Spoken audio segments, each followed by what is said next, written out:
Harlan Voss didn't knock. He never knocked. The mercantile door swung open hard enough to rattle the pickle jars on the back shelf, and every customer inside went quiet the same instant. The kind of quiet that comes when a man walks into a room and the air itself seems to decide it belongs to him now. Harlan was broad through the shoulders, well-dressed by Cinder Ridge standards, and he wore his money the way some men wore a gun, visible, deliberate, meant to remind you it was there. He crossed the floor without looking at any of the customers. He was looking at Rowena. Pike! He dropped a folded paper on the counter between them like it was garbage he'd finally found a place to leave. Month's end. Every penny. Or I take the building, the lot, and that little house your daddy's been rotting inside. He smiled. He actually smiled. And don't bother crying to the sheriff. He already knows. If you've never seen a woman hold a room together through sheer refusal to flinch, you've never met Rowena Pike. This story will show you exactly what that looks like. And exactly what it costs. Subscribe to our channel so you don't miss a single part of this story. Hit that like button and drop a comment telling us what city or country you're watching from. We want to see how far this story travels. Now let's go back to the beginning, because this fight didn't start the day Harlan walked through that door. It started the day Rowena was born in a town that had already decided what kind of woman it would allow her to be. Cinder Ridge, Kansas sat in a flat stretch of prairie that the wind treated as its personal property. The town had one main street, two churches that hadn't spoken to each other in 11 years, a courthouse with a leaking roof, and opinions. More opinions per square mile than most cities 3 times its size. People in Cinder Ridge knew their neighbors' business before their neighbors did, and they delivered their judgments with the calm certainty of people who have never once considered being wrong. Rowena Elspeth Pike had been hearing their judgment her entire life. She was 31 years old, 5 feet 10 inches tall, and built, as her Aunt Cecilia once said, like a woman who never learned to apologize for existing. Her hands were calloused from hauling freight. Her hair, dark brown going on dark chestnut depending on the light, was usually pinned back in whatever fashion got it out of her face fastest. She wore practical boots. She kept a running ledger in her head, prices, weights, quantities, amounts owed, that she could pull from faster than most men could reach for pen and paper. She had been running Pike Mercantile almost single-handedly for 4 years. Her father, Silas Pike, was 63, stiff in both his joints and his pride, and he spent most days in the back room or on the porch of their house next door, which attached to the Mercantile through a covered walkway that Silas himself had built with younger hands. He wasn't useless. He still helped with inventory some mornings, still greeted certain longtime customers by name, but the real work of the store fell entirely to Rowena. Had for years. Silas knew it. Rowena knew it. The town knew it and found the arrangement both impressive and faintly troubling. The way people sometimes feel about a woman who can do a thing they've decided she shouldn't have to. The troubling part to Cinder Ridge wasn't the competence. It was the lack of apology. Rowena didn't soft-pedal her capability. She didn't shrink when men tried to talk over her. When a rancher disputed a price she'd quoted, she didn't flutter and defer. She pulled the account book, put her finger on the line, and explained exactly why she was right. If she was wrong, she said so plainly and corrected it. If she was right, she waited without particular emotion until the rancher accepted the fact. She wasn't cruel about it. She wasn't even cold. She was simply unwilling to pretend she didn't know what she knew. That, more than anything, made Cinder Ridge uncomfortable.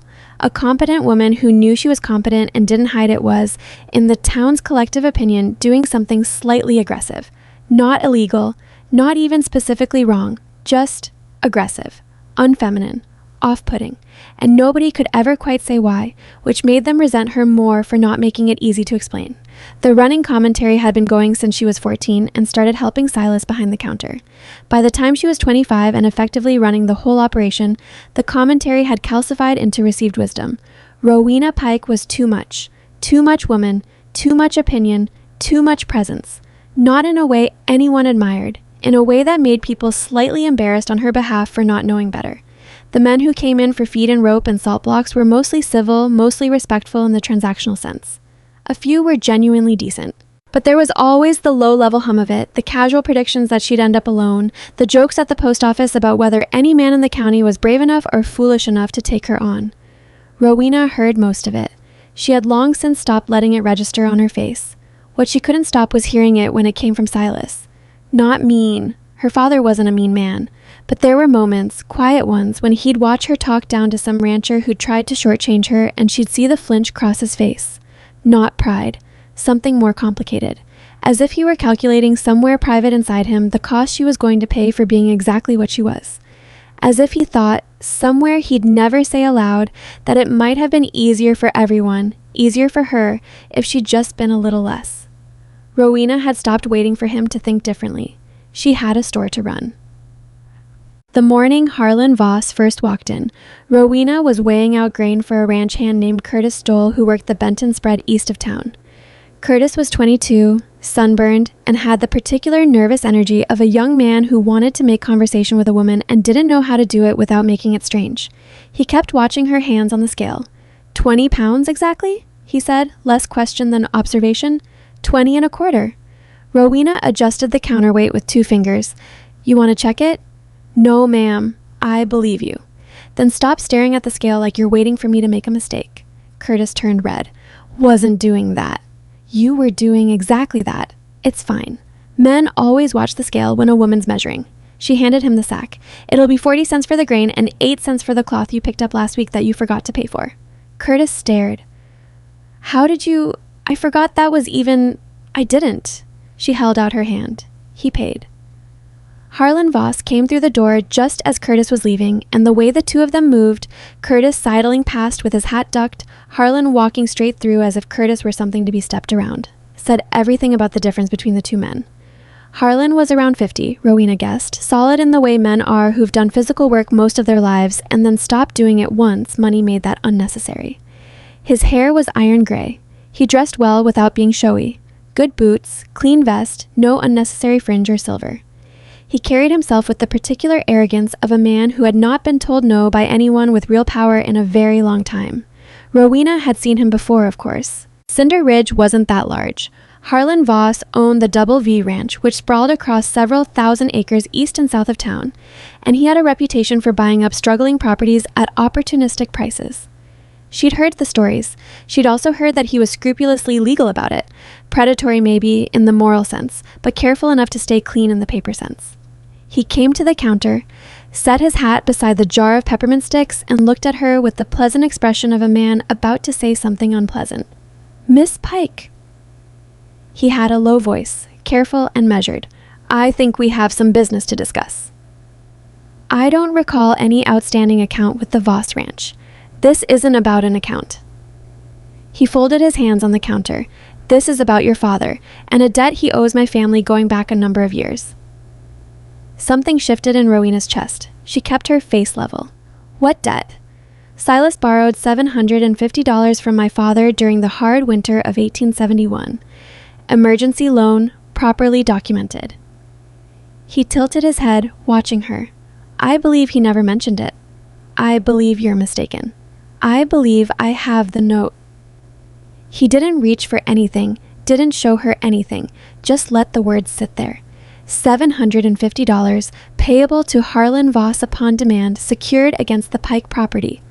That being the mercantile building, the attached residence, and the land beneath both. The peppermint jars were very still. The two women browsing fabric bolts in the corner had gone very still. Curtis Stoll, who had apparently forgotten something and come back to the doorway, had gone completely still. You'll want to produce that note, Rowena said. I'll produce it to the sheriff and the judge, which is the appropriate venue.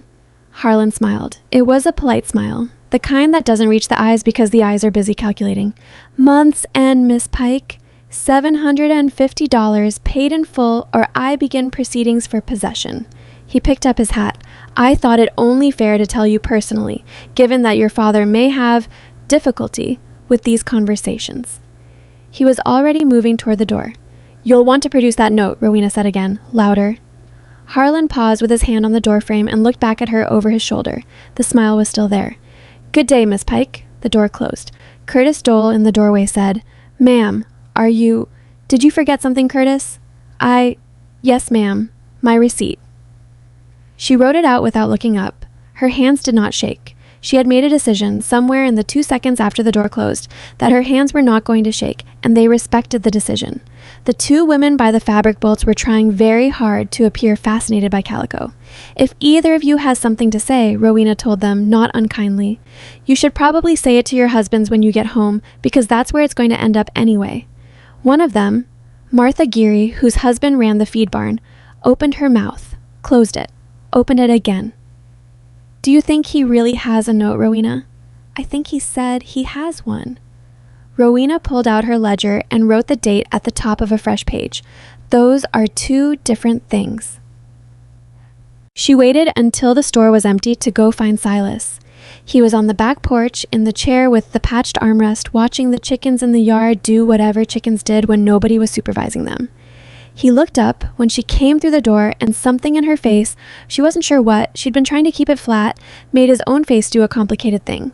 Harlan Voss came in, Rowena said. Silas looked back at the chickens. He says you borrowed $750 from his father in the winter of 1871. Still looking at the chickens. Pa? It wasn't $750, Silas said. His voice was low and a little rough, the way it got when he was ashamed of something. It was $340. The porch wasn't small, but it felt like it got smaller. Rowena stood in the doorway and counted 3 breaths, which was all she allowed herself. Why, she said very carefully, did you borrow $340 from Emmett Voss, and why am I only hearing about this now? Silas rubbed the back of his neck. Winter of 71, the roof on the main store caved in. Heavy snow. I didn't have the cash on hand to fix it before we'd lose the whole inventory, and the bank wouldn't see me until the thaw. He paused. Emmett Voss offered. He wasn't like his son. He was a decent enough man, Emmett was. Said he'd hold the note quiet, no interest, until I could pay it back. And you paid it back. A pause that was 1 beat too long. Pa, did you pay it back? I paid part of it, Silas said. The spring after, and then your mother got sick, and... He stopped. He pressed his lips together. And then Emmett died, and there was nobody left to pay, and I thought the matter was just over. Rowena sat down on the step. Not because her legs were weak, she wouldn't allow that, but because she needed to be somewhere lower to the ground while she thought through everything she was thinking. So, Harlan has a note, she said. Harlan has whatever was in his father's papers. Silas finally looked at her. His face was tired in a way that had nothing to do with age. Rowena, I'm sorry. I should have... Is the store secured against the debt in the note? I don't know what Emmett put in the document. It was done fast. We shook on the terms. Rowena put her elbows on her knees and her face in her hands for exactly 5 seconds. Then she lifted her head. $750 isn't the actual amount. You said $340. Yes. So, even if the note's legitimate, the amount he's claiming is wrong. I can't prove what the amount was. I didn't keep a copy. Then we find one. She stood up, brushing dust from her skirt. We find one, or we find something else. But I am not handing the store to Harlan Voss, Pa. Not the store, not the house, not one single nail in either building. She looked at him directly. Do you understand me? Silas was quiet for a moment. You know what's wrong with you, girl? He said, and there was something in his voice that she couldn't quite classify. Something between exasperation and the painful edge of what might become pride, if he'd let it. You argue with everything. Only when I'm right. She went back inside. I'm going to check the old files. She found nothing useful. 4 hours of going through the wooden crate where Silas kept papers going back 15 years. Old receipts, expired licenses, a letter from a supplier in St. Louis who'd retired in 1873. 2 invoices from a barrel maker who died the following year. And not a single document related to an 1871 loan from Emmett Voss. No note, no receipt, no correspondence. She sat on the floor of the back room surrounded by paper and told herself this was information, not defeat. This told her that whatever records existed were on Harlan's side. That meant Harlan held the document and she had nothing to counter it. Yet. Yet was the operative word.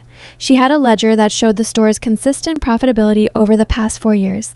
She had records of every account, every transaction, every debt collected, and debt paid. What she did not have was $750. She had $89 in the strongbox, roughly $200 in receivable accounts from customers who paid seasonally, and a store full of inventory that might be worth $400 if she sold it all at cost. She ran the numbers 3 times. The result was the same every time. There was no way to raise $750 in the time she had. She was still sitting there, paper spread across the floor like a failed map of a country that didn't exist, when the bell above the front door rang. It was after 6. She'd forgotten to lock it. She heard boots on the floor. One set, steady, unhurried. A man's walk, but not a man who walked like he owned the place. More like a man who'd learned to move carefully in spaces that weren't his. "Store is closed," she called, not getting up. "Door was open," a voice said. A low voice, a bit dry, a little road-worn. Not local, not anyone she could place. "That was my mistake." She started gathering papers back into the crate.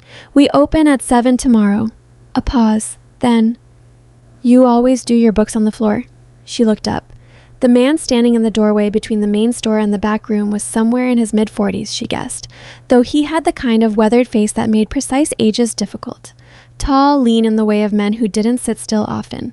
Trail-worn clothes that had been decent before the trail got to them. He had a hat in his hands. He'd taken it off when he came inside, which she registered without deciding whether to let it matter. And he was looking at her with an expression that was curious rather than amused or pitying, which was different enough from what she usually got, that she paused a half-second before answering. "I do my books wherever I am when I need to do them," she said. "Fair enough." He looked at the spread of papers. "Find what you were looking for?" "No." She put the lid on the crate. "What do you need?" He reached into his vest pocket and produced a coin. "Something to eat if you have it. I've been writing since before light, and the hotel isn't serving until 7. He glanced around the back room, noting its arrangement. The way supplies were stacked, the order of things. With the eye of someone who knew what organized looked like and had seen enough disorganized to appreciate the difference. "I'm not picky." Rowena studied him for a moment. She had a policy about strangers after hours. She also had a persistent ability to read men's intentions fairly accurately, developed over years of running a store alone, and what she read in this one was not a threat. Only a person who was genuinely tired and genuinely hungry and had not put either quality on like a costume to get something from her.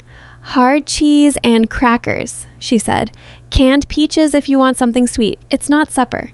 It's more than I've had since breakfast." He nodded at a stool near the wall. "May I?" "You can stand or sit. I don't manage what other people do with their legs." She went to the main room to get the cheese. She found herself, irritatingly, aware of his presence in the back room as she moved around the store. Not afraid of it, just aware. The way you're aware of a fire you didn't light when you walk into a room. When she came back with the cheese, crackers, and a can of peaches she opened with the hook blade on her belt, he was sitting on the stool with his hat on his knee, not touching anything, not looking through her things, just waiting. She put the food on the workbench and he said thank you without making it a big event. She went back to reorganizing papers. For a few minutes, the only sounds were crackers and the paper and the distant bark of a dog somewhere down the street. Then he said, "What were you looking for in the papers?" "That's not your business." "No, it's not." He ate another cracker. "I ask because I heard something in the saloon when I rode in, about a man named Voss and the Pike mercantile." He said it evenly, watching her. "I put together that you're the mercantile part." Rowena set down the paper she was holding. "What did you hear?" "That Voss is planning to take the store from its owner on account of a debt." He paused. "That most of the men in the saloon thought it was about time somebody dealt with the owner." The paper crinkled slightly where her grip tightened. She smoothed it. "And what did you think?" He considered the question as if it deserved actual consideration. "I thought a woman who can weigh 20 pounds of grain to within a quarter pound by eye without a scale is not somebody who loses track of her accounts." He set the cracker tin down. "So either the debt is real and something went wrong outside your control, or the debt isn't what it's being presented as." He paused again. Either way, the men in the saloon enjoying the story seemed less interested in the details than in the outcome, which told me something. Rowena looked at him. "Told you what?" "That the story isn't about the debt." He met her eyes. There was no performance in it. No attempt to impress, no edge of pity, no reading her for weakness, just a straight look. "I've seen it before. You use the thing people already believe to cover what you're actually doing." Rowena was quiet for a moment. The lamp made shadows on the wall. Outside, the dog had stopped barking. "You have a name?" she said. "Bram Calder." He didn't add anything to it, no list of credentials, no explanation of where he was from or what brought him to Cinder Ridge. Just the name, offered plainly. "What do you do, Bram Calder?" "Move cattle, mostly. Fix what breaks. Think about things more than is always useful." A ghost of something that wasn't quite a smile. "Been riding 14 years without a destination I'd call permanent." "What are you doing in Cinder Ridge?" He looked down at the hat in his hands for a moment. "Passing through, or I was." She waited. "Seemed like it might be worth stopping," he said. She wasn't sure what to make of that. She filed it away in the part of her mind where she kept things that didn't resolve easily and went back to the papers. She told him, eventually. She wasn't sure why. Maybe because he asked the right questions, or maybe because she was tired from keeping everything coiled tight, and he was clearly going to hear most of it from the saloon anyway. So the only question was whether he heard it accurately.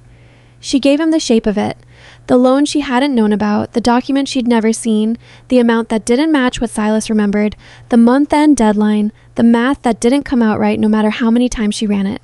He listened the way some men didn't know how to, fully, without interjecting, without forming his response while she was still talking. When she finished, he was quiet for a few seconds. "Has anyone actually seen this note?" he said. "The original document?" He said he'd produce it to the sheriff and the judge. He said. Bram turned the hat once in his hands, but nobody's seen it yet. No. No courthouse filing? No certified lien against the property? Rowena started to say something, then stopped. She thought back through Harlan's words carefully. The precise words he'd used, not the general shape of the threat, the specific language. He'd said he had a note. He'd said he'd produce it in the appropriate venue. He hadn't said anything about a recorded lien. He hadn't said anything about the courthouse at all. "Not that he mentioned," she said slowly. "In Kansas, to make a debt instrument enforceable against real property, the land and buildings, you have to file it. Record it at the county courthouse." Bram said it without showing off the knowledge, the same way he'd have said what the weather was. "Otherwise, you've got a piece of paper saying somebody owes you money, but you've got no legal claim on the property itself." Rowena stared at him. "How do you know that?" "Spent time working for a land attorney in Topeka, few years back." He shrugged slightly. "You hear things." "If there's no recorded lien, then he can sue your father in civil court for the debt maybe, but he can't walk up and take the building." Bram stood, picked up his hat. "I don't know that there isn't a recorded lien. I'm saying nobody's checked, and that's worth checking before you accept his version of events as complete." The county seat was 40 miles away. "I have a store to run," Rowena said. "I know." He settled his hat. "I don't." He looked at her with that same direct, measuring look. "I've got a horse that's rested enough, nothing demanding my attention in either direction, and nothing particularly waiting for me anywhere." A pause. "If you can tell me exactly what to look for and where to look for it, I'll ride to the courthouse in the morning and bring back whatever records exist." Rowena was silent long enough that she could hear the night sounds outside, the creak of the building, the distant hoofbeats of someone moving down the main street. "Why?" she said. He thought about it. "Because it's the right thing, and because I haven't had something worth doing in a while." He seemed to consider whether that was enough of an answer. "And because the men in that saloon were laughing about watching you fail, and I find that irritating." She should say no. I was a stranger. He was a stranger asking her to trust him with a task that her entire life depended on. Those were facts. What was also a fact was that she had nobody else to send, and that Bram Calder had looked her in the eye for the better part of an hour without once suggesting she was the problem to be solved. "You'll need a written request with my name and my father's name specifying what you're looking for," she said. "The county recorder won't just hand documents to anyone. Write it out. I'll carry it." She pulled a fresh page from her ledger and began writing. Bram left before sunrise. Rowena opened the store at 7, sold 3 pounds of coffee and a box of cartridges to a family heading south, and tried not to think about the 40 miles between her and an answer she needed. Harlan came back on the second morning. This time, there were no other customers when he walked in. He didn't seem to mind. He came to the counter and set his hat beside the peppermint jar again, and Rowena noticed he did it the same way both times, like he was claiming temporary ownership of a small piece of her counter, leaving a mark. "Thought about our conversation," he said pleasantly. "I think about a great many things," Rowena said. "I imagine you do." He looked around the store with the slow appreciation of a man pricing what he sees. "It's a good business, Miss Pike. Your father built something real here. Shame to see it go to legal proceedings with all the cost that entails." He brought his eyes back to her.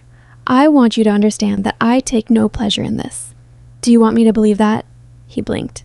"Because you're telling me you take no pleasure in it," Rowena continued, stacking the coffee sacks she'd been sorting when he walked in. "But you also came back today when you had no business reason to. You came to watch." She put the last sack on the pile and looked at him. "So I'll ask you plainly. Are you here to discuss actual terms, or are you here to see what my face looks like when I'm scared?" Harlan's pleasant expression didn't exactly disappear, but it shifted slightly, adjusted, recalibrated. He looked at her with something that was not respect but was perhaps a step toward it, the recognition that the opponent is more capable than expected. "I'm here," he said carefully, "to offer you a more generous arrangement than the law requires. If you want to hear it, I'm listening. Sign over the building and the lot now, peaceably, and I'll allow you to remain behind the counter for wages. Standard wage, fair terms. You'd keep working the same store, doing what you do well. Only the ownership changes." He paused. "Your father stays in the house until the end of his days. That's my word on it." Rowena said nothing. "That's more than you'll get from a judge," Harlan said. "Maybe," Rowena said, "or maybe not." She picked up her account book. "I'll consider it." He seemed mildly surprised that she hadn't either thrown him out or collapsed. He put on his hat, nodded once, and left. Rowena opened the account book to a blank page and wrote at the top, "What does he actually want?"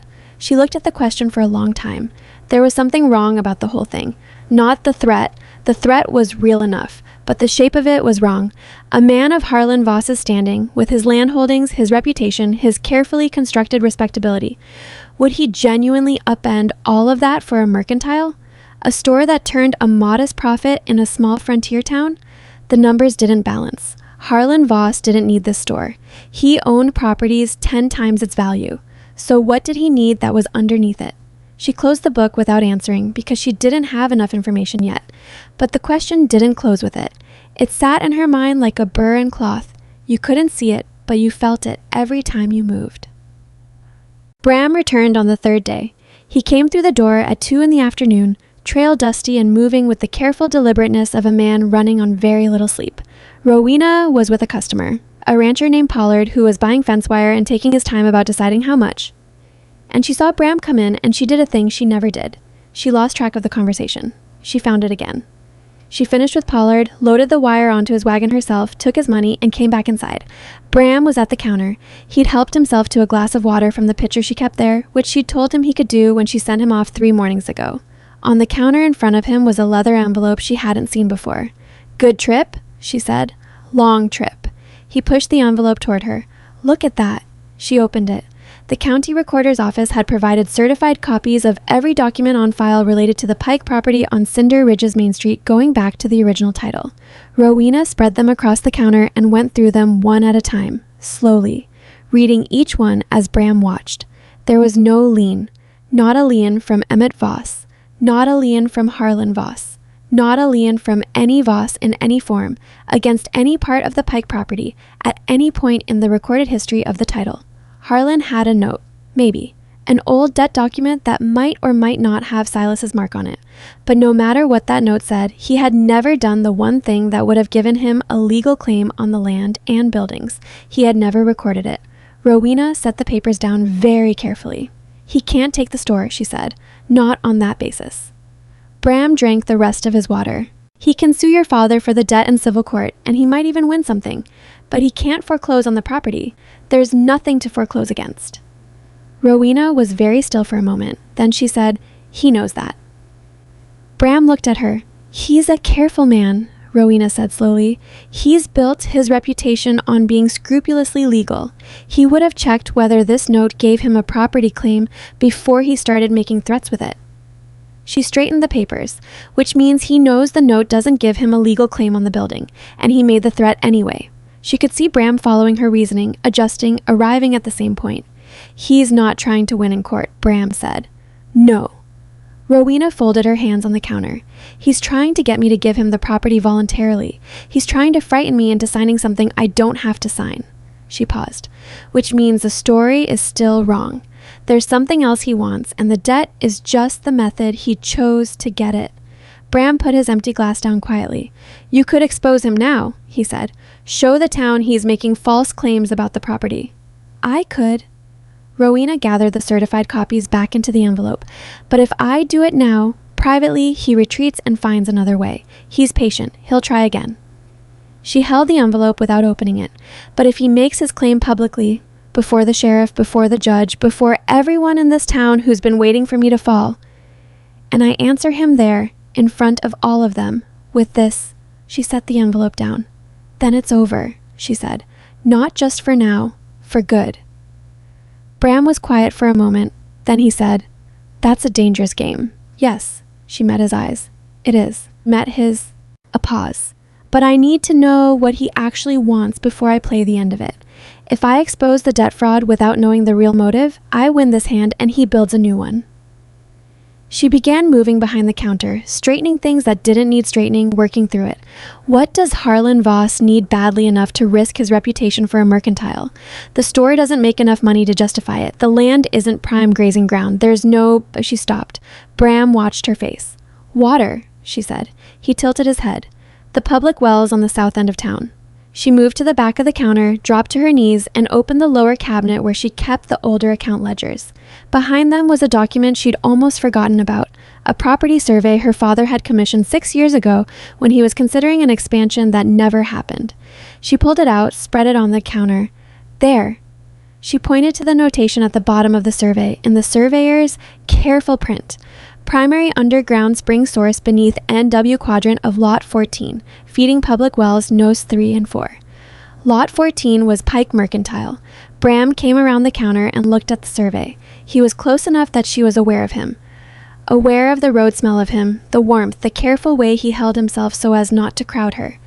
He looked at the survey for a long time. "If the railroad comes through," he said slowly, "they'd need water, a significant, reliable source." "There are surveys being done," Rowena said. "I heard it at the freight office last month. A railroad company looking at routes through this part of Kansas." Bram straightened. His expression had gone very serious. "If Harlan controls this land," he said, "he controls the water. And whoever controls the water when a railroad comes through, controls more than a mercantile," Rowena said. They stood with the survey between them, and the store around them, and the whole shape of what Harlan Voss was actually doing settled into the room like a cold wind under a closed door. "He's not stealing my store," Rowena said. "No. He's stealing the town's water." She looked up. "And he chose to do it through me because everyone in this town already wanted to watch me fail. I was the perfect camouflage." Something tightened in her jaw. He looked at their contempt for me and saw a tool. Bram said nothing. There wasn't anything useful to say. Rowena put the survey back in the envelope with the courthouse records. She put the envelope in the bottom of the cabinet and locked it. "I need to find out if there's a railroad contact who's already appraised these water rights," she said. "I need a number, something documented and official." She closed the cabinet. "And I need Silas to check whether there's anything in this house. Any receipt, any letter, anything that might tell us whether that debt was ever actually settled." "I'll check on the railroad survey," Bram said. She looked at him. "You don't have to keep doing this." "No," he agreed. "You came through Cinder Ridge by accident. This isn't your problem." "No," he said again. The store was quiet. Through the window, the main street of Cinder Ridge went about its business. 2 men talking by the farriers, a woman with a basket crossing toward the dry goods, a child running for no apparent reason. The ordinary motion of a town that didn't yet know someone was planning to take its water. "Bram," she said. He waited. She wasn't sure what she'd been about to say. She found something else instead. "Thank you for riding to the county seat." He picked up his hat from the counter. "I'll start making inquiries about the railroad survey in the morning." He headed for the door, then paused with his hand on the frame. He looked back at her. "You know what I heard in the saloon that first night?" She waited. "One of the men said nobody would ever be able to handle you." He turned the hat in his hands once. Said it like it was obvious, like it made you something less. He put the hat on. "I thought that was about the stupidest piece of reasoning I'd heard all month." He went out. Rowena stood behind the counter of Pike Mercantile and listened to the bell above the door settle into silence. Outside, the afternoon was turning toward evening, and somewhere under the floor of everything she'd built, a spring ran on, steady and cold and entirely unaware that someone had decided to make it the center of a war. She locked the front door, turned the lamp down low, and went to find her father. They had a receipt to look for. Silas found it in a boot. Not a box, not a file, not a proper document holder of any kind. A boot. His left work boot, the one with the cracked heel he'd been meaning to weasel for 3 years, shoved to the back of the shelf in his bedroom closet behind 2 wool blankets and a broken lantern he'd kept for reasons even he couldn't articulate anymore. Inside the boot, rolled tight and wrapped in a piece of oilcloth that had done its job well enough to matter, was a folded piece of paper that Rowena almost missed entirely because Silas, in the particular way of men who hide things from themselves as much as from the world, had forgotten it was there. She found it because she looked everywhere else first. They spent 2 hours on the house, the 2 of them, working room by room while the night settled in outside and the lamp oil burned down, going through every drawer, every shelf, every box that Silas had accumulated over 30 years of living in the same 4 rooms. Rowena was methodical about it in a way that clearly made Silas uncomfortable, the way having someone witness the disorder of your private life always makes a person uncomfortable, even when the person doing the looking is your own daughter and she's doing it to save your house. "That box by the window," she'd say, and Silas would say, "That's just old mail," and Rowena would say, "I know, but open it." And Silas would sigh the sigh of a man who has accepted that sighing is the only form of protest available to him and open it. Old mail. Next box. It was Silas himself who thought of the boot. He went quiet in the middle of going through the bottom dresser drawer, stood up with a look on his face like a man trying to catch something slippery in his memory, and went to the closet without saying anything. Rowena watched him reach to the back of the shelf, move the blankets, and pull out a cracked leather boot that she recognized from her childhood. He'd bought those boots the year she was 8 and kept them long past when they deserved keeping. He unrolled the oilcloth. He looked at the paper inside. His face did something complicated. "Pa." She crossed the room. "What is that?" He held it out to her without speaking. It was a receipt, 1 page, handwritten, dated April of 1873, 2 years after the original loan. At the top, in careful penmanship that belonged to a man who'd had some schooling and took it seriously. Received from Silas C. Pike the sum of $340, being full and final settlement of loan made November 1871. No further amount is owed. Debt discharged in full. Below that, a signature, Emmett J. Voss, and below that, a second signature in different ink, slightly less careful, E. Shaw, M.D., witness. Rowena read it twice. Then she read it a third time, slowly, because the third time was for making sure she hadn't invented any of the words. She hadn't. "You paid it," she said. "I paid it." Silas sat down on the edge of the bed. He looked like a man who'd just been told something enormous and wasn't sure yet whether it was good or terrible. I forgot. I paid it in the spring of 73, right after the cattle price came back up. Emmett came to the store himself. I had the cash on hand and I wanted it done, so I handed it over right there at the counter and he wrote that out and Shaw was there for some other business and signed it as witness. He rubbed his face with both hands. And then I rolled it up and I don't even remember doing it. I must have put it somewhere safe. And then you forgot where safe was. I forgot there was anything to find. He looked at her. His eyes were red at the rims in a way that had nothing to do with being tired. "Rowena, there's no debt. There's never been a debt.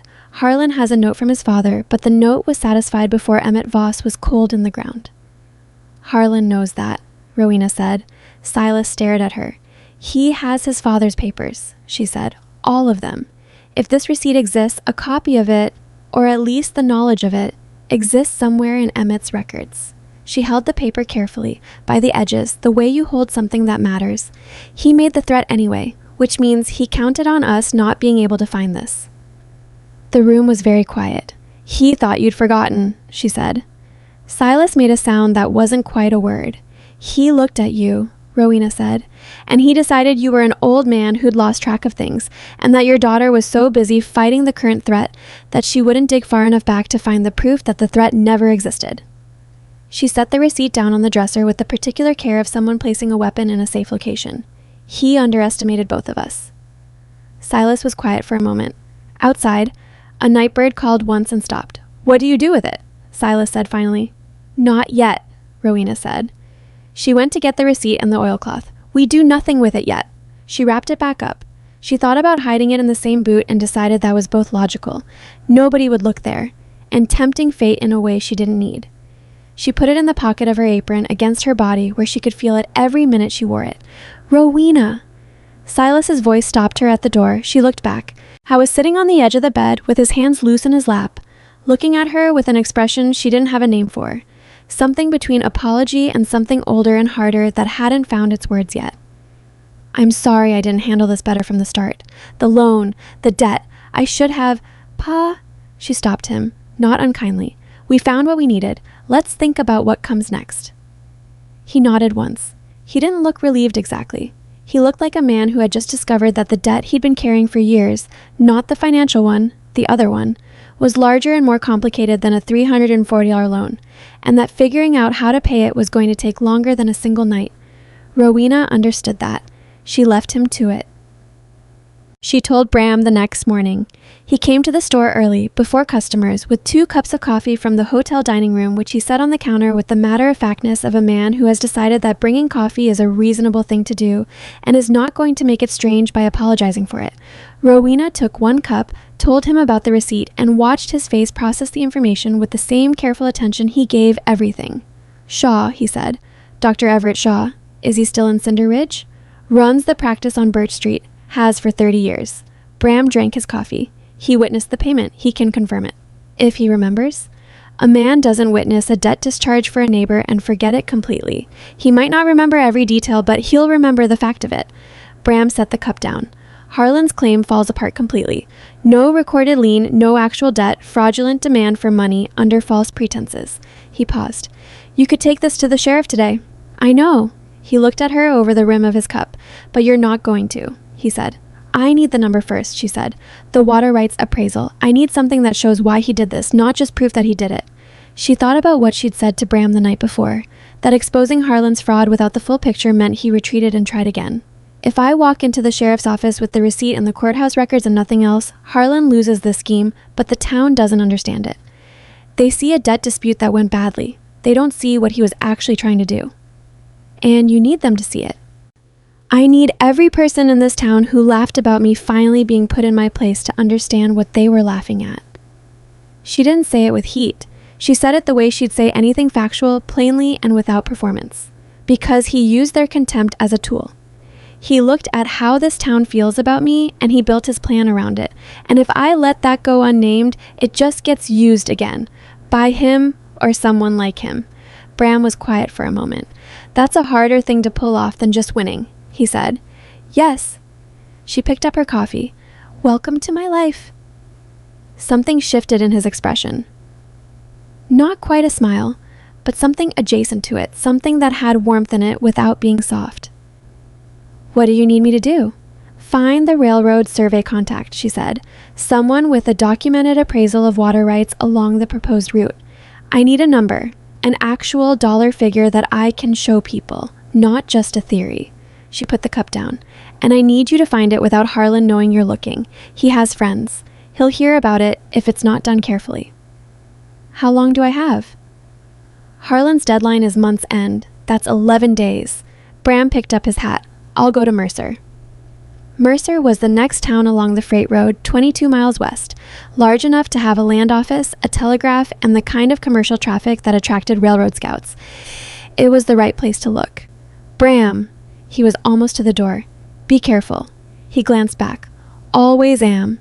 She almost said something else. She let the door close instead and turned to unlock the front of the store.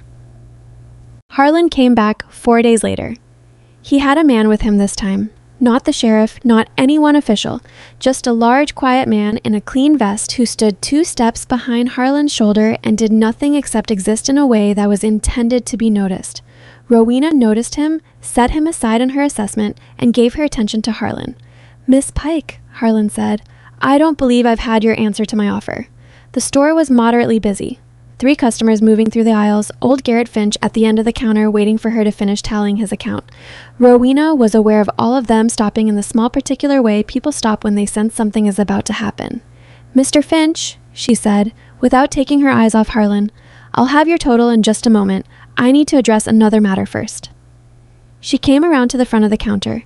She stopped at a distance that was neither retreating nor aggressive, simply where she chose to stand. Mr. Voss, my answer to your offer is no. Now and going forward. Harlan didn't react. He'd expected it, she could tell. He'd expected it and he'd come anyway because the refusal wasn't the point. The visit was the point. The large, quiet man was the point. I'd reconsider, he said pleasantly. The law tends to move in predictable directions in these situations, and I'd hate to see you—" "You'd hate to see me what?" she said. He paused. "Specifically," she said, "what would you hate to see happen?" She kept her voice level, caring just enough that everyone in the store could hear it without straining. "Because you've come in here twice now and made general suggestions about the law and about my situation, but you haven't actually said anything specific. So I'd like to hear it clearly. What exactly is your legal claim, Mr. Voss?" Harlan's pleasant expression adjusted slightly. The large, quiet man shifted his weight an inch, which was nothing, except that Rowena registered it. "I have a promissory note," Harlan said, "signed by your father for $750, secured against this property. That is the legal claim."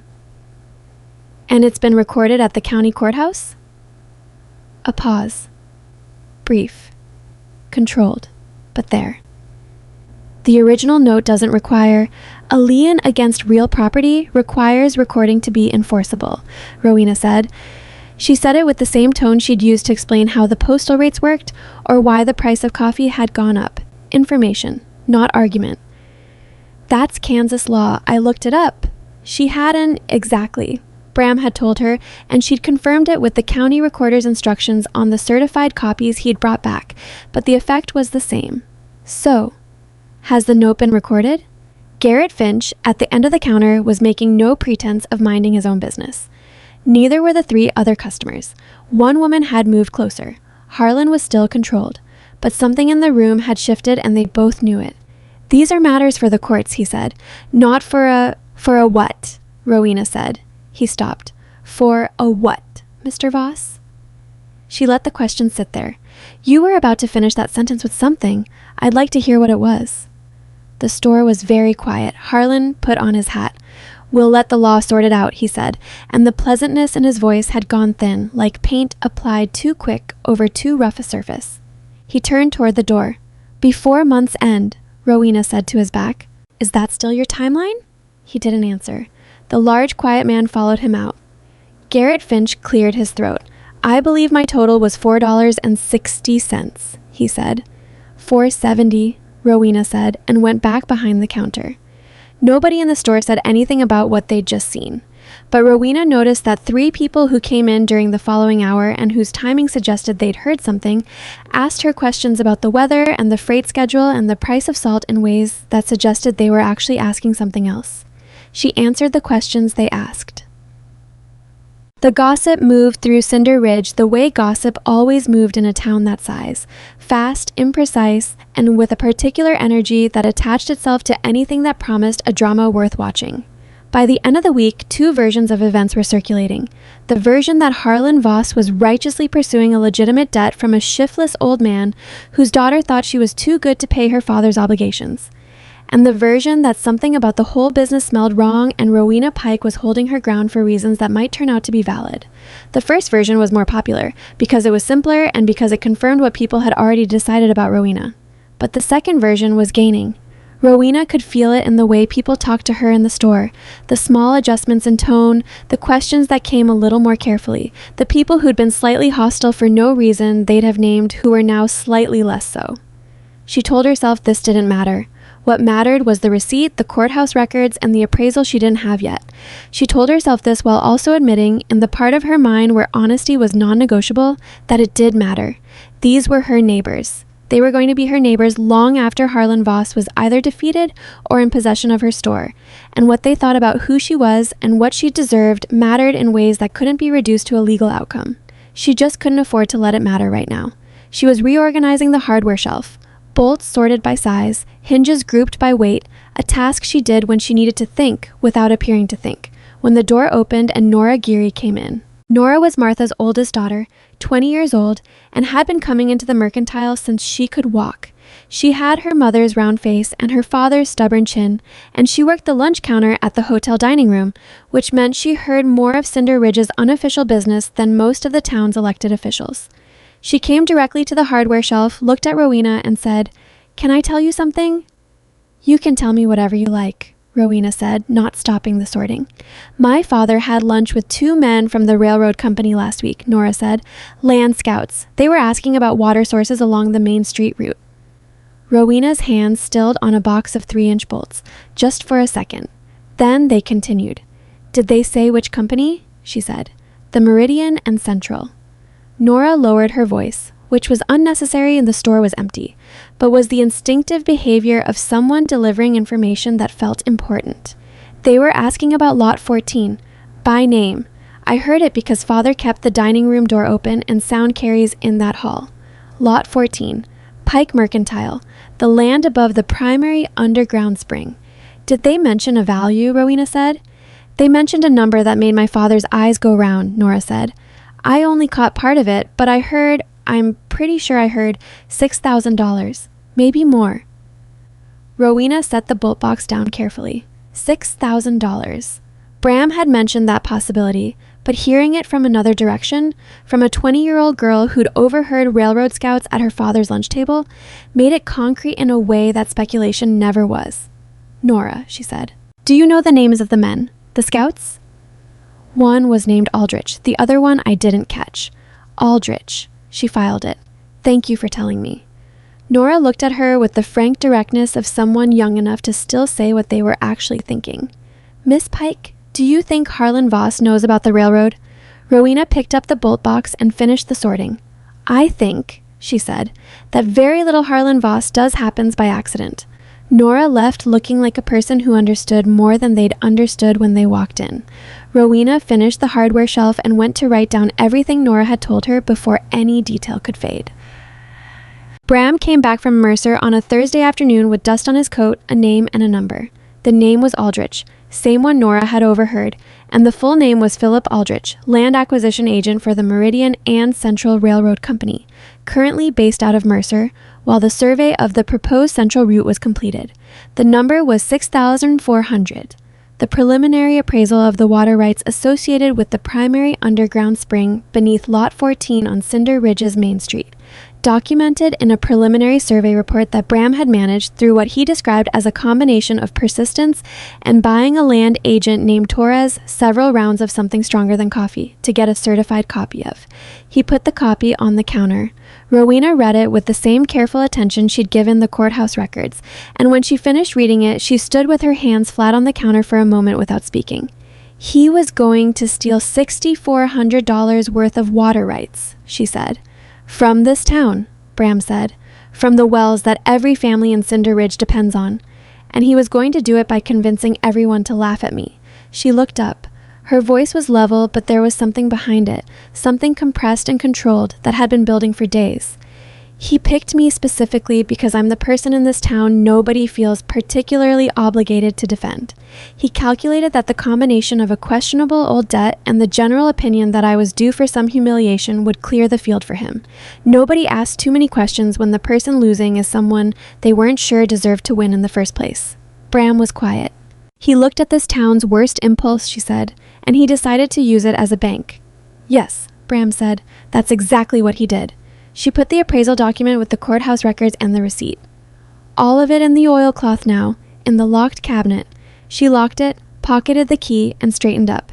I need to talk to Dr. Shaw, she said. Today, before anything else moves. Dr. Everett Shaw was 71, small, with white hair, kept short, and very sharp eyes behind wire-rimmed glasses that he'd been wearing so long they'd left permanent impressions on either side of his nose. He had delivered half the children in Cinder Ridge, set the broken bones of the other half, and had been known, on at least 3 occasions, to present his medical opinion in a legal proceeding with the kind of unshakable authority that came from having been right more often than the lawyers. His office was on Birch Street, 4 blocks from the Mercantile. Rowena went alone. She told herself this was because Bram's involvement was better kept quiet, and that was true, but there was also something in her that wanted to handle Shaw herself. Not out of pride exactly, but out of the recognition that what she was about to ask him to do was significant, and that the ask should come from her and nobody else. Shaw was finishing with a patient when she arrived. She waited in the outer room and thought about what she was going to say, and when he came out and saw her, his expression shifted in the small, particular way of a man who has been treating a family for decades and has noticed that something is wrong. Rowena. He closed the inner door behind him. Sit down. I'm fine, she said. I'm not here as a patient. She sat anyway because he'd asked. I'm here because I need to ask you about something you witnessed in the spring of 1873.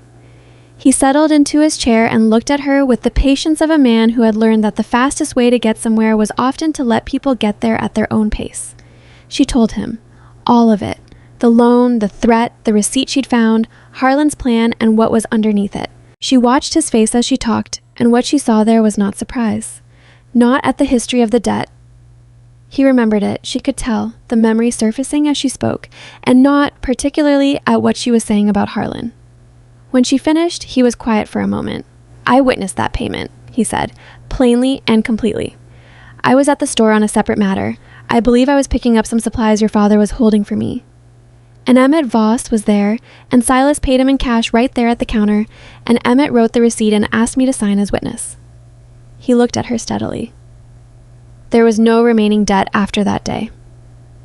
Would you say so publicly, she said, before the sheriff, the judge, and everyone else who turns up?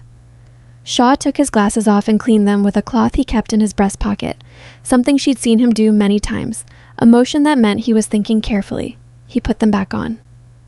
Rowena, he said, you're asking me to stand up in front of this town and confirm that Harlan Voss is making a fraudulent claim.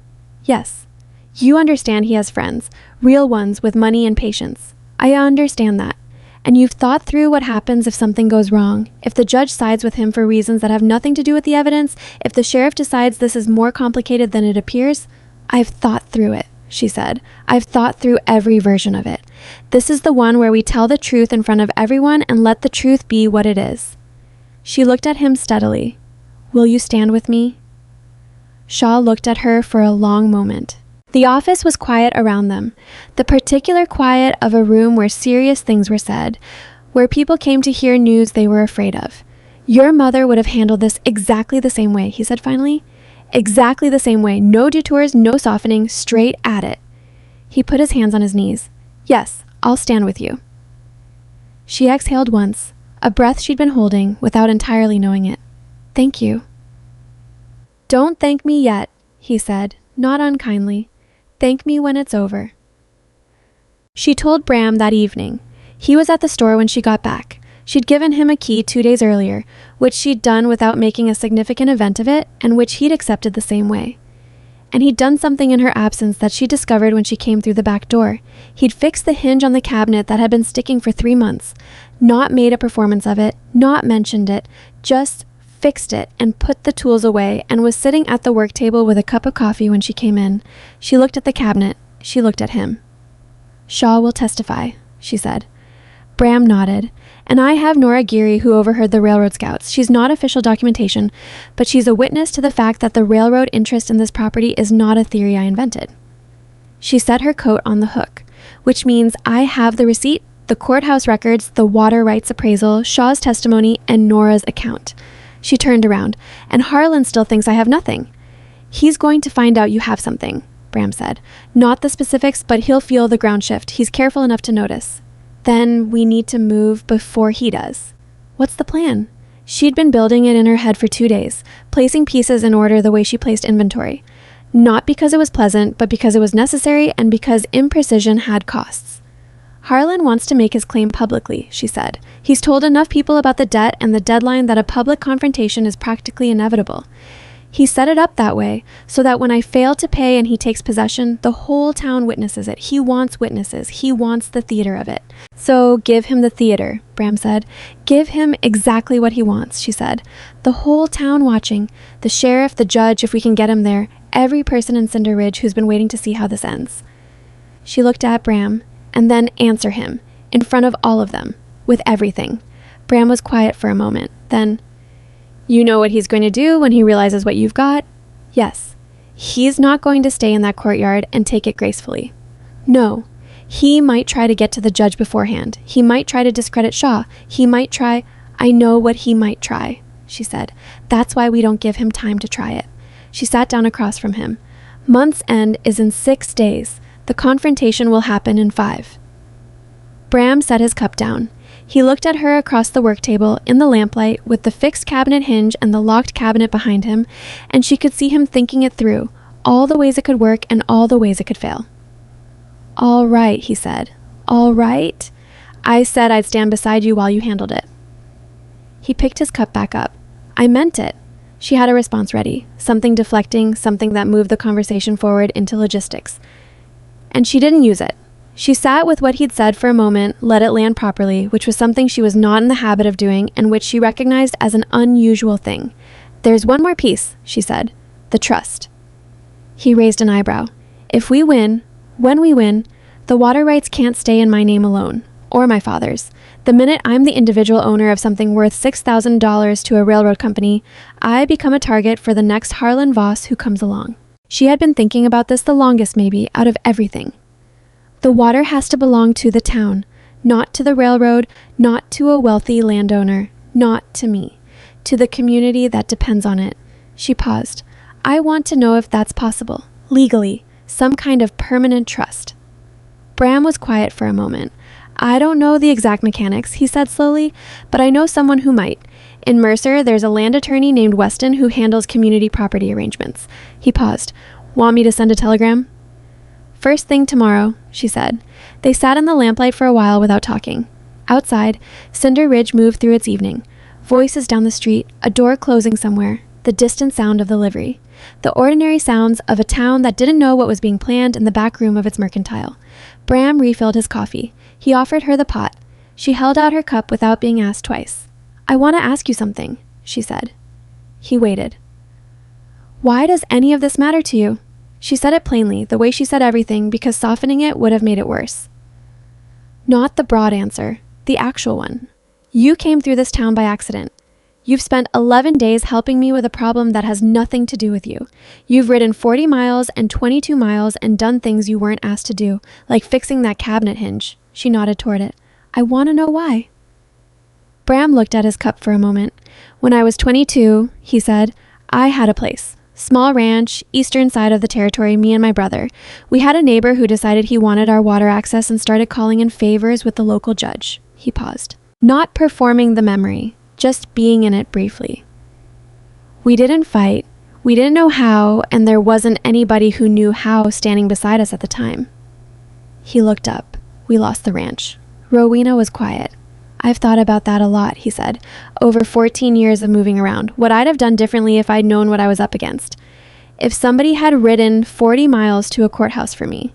He set the cup down. "I can't get that ranch back, but I can ride 40 miles for someone who's fighting the same kind of man my neighbor was." He shrugged slightly. "That's the actual answer."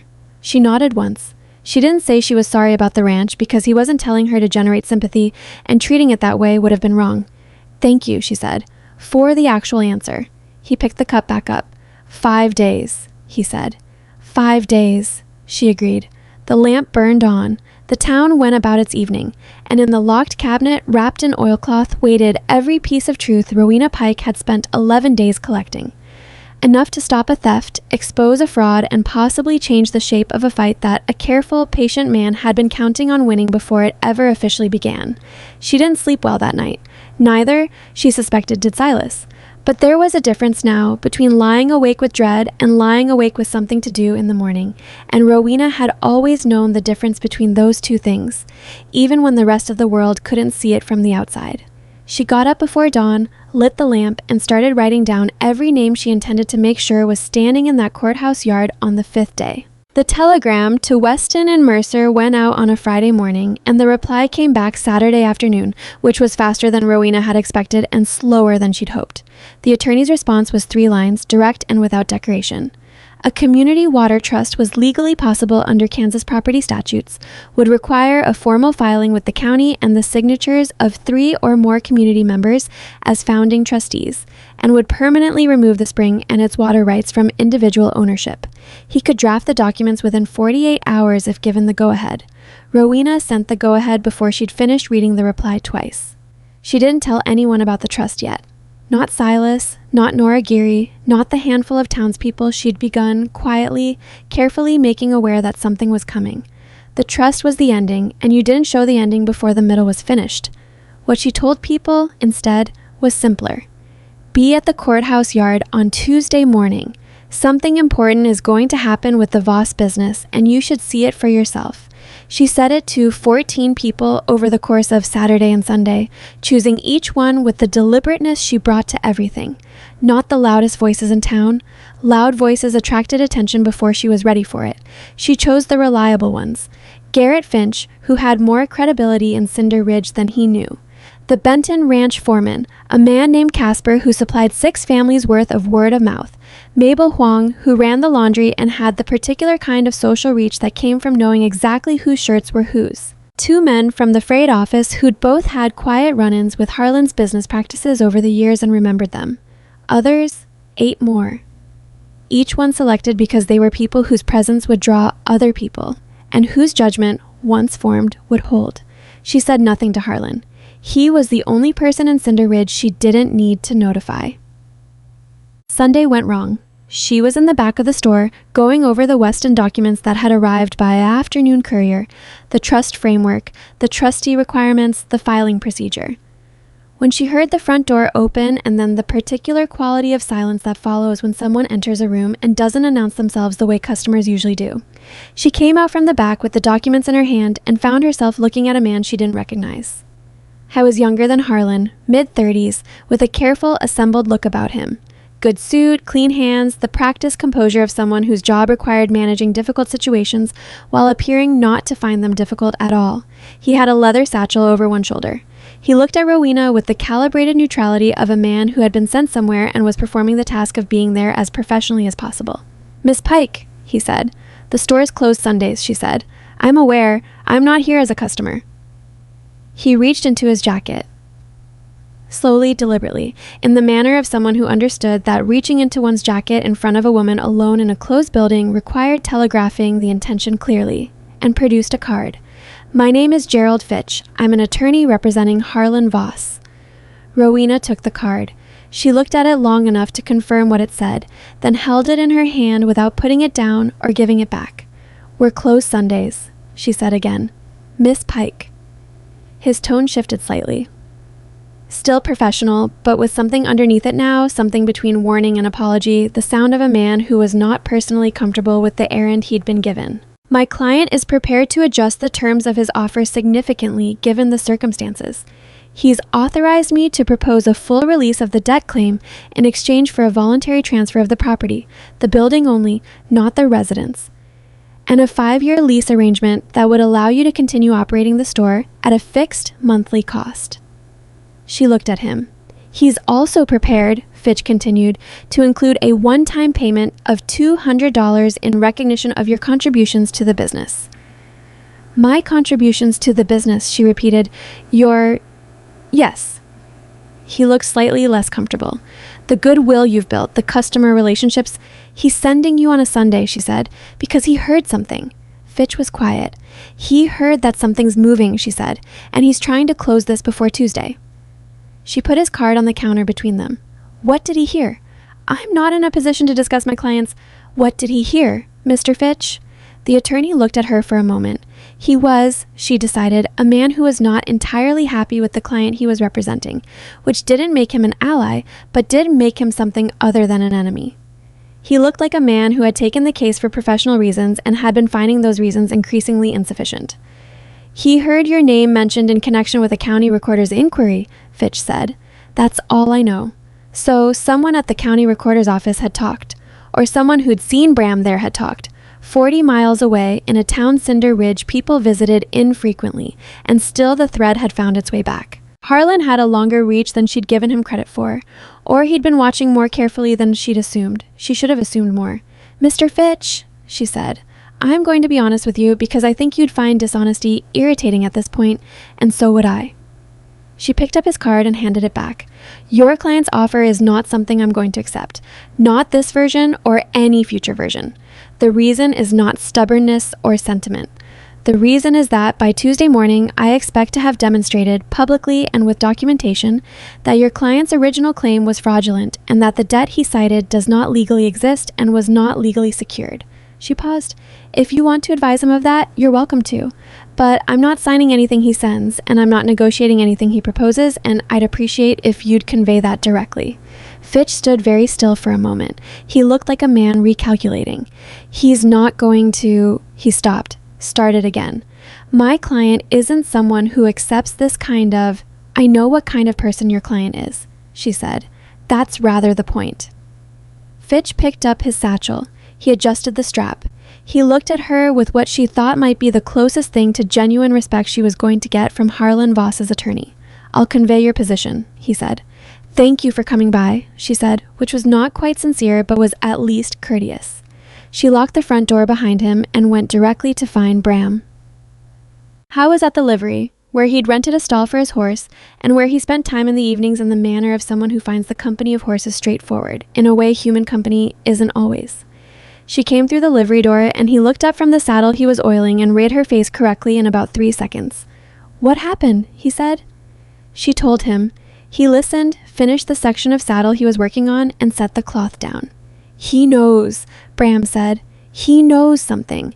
Not how much. Otherwise, Fitch wouldn't have come with a new offer. He'd have come with a counterattack. She leaned against the stall post. But he's adjusting. He's a careful man, and careful men adjust fast when they feel the ground move. Does he have something we don't know about? Bram said. Some legal angle? I don't know. She said it plainly because pretending she knew everything would have been the specific kind of foolishness she couldn't afford. There might be something. He might go to the judge tonight, and I don't know what he'd say or what the judge would do with it. She straightened. Which means Tuesday can't wait. Bram looked at her. I need it to be tomorrow, she said. Monday morning, not Tuesday. Whatever he's planning it for the original timeline. If we move it up, he's less prepared. He's less prepared, and we're not. She looked at Bram directly. Can you get word to Casper and Finch and the others tonight? Change it from Tuesday to Monday, first light. He'd picked up the saddlecloth again. He put it back down. Yes, he said. Don't tell them why it changed. Just tell them it's tomorrow. What about Shaw? I'll go to Shaw myself. She was already calculating the walk, the time, the sequence. And I need you to do one more thing. The judge.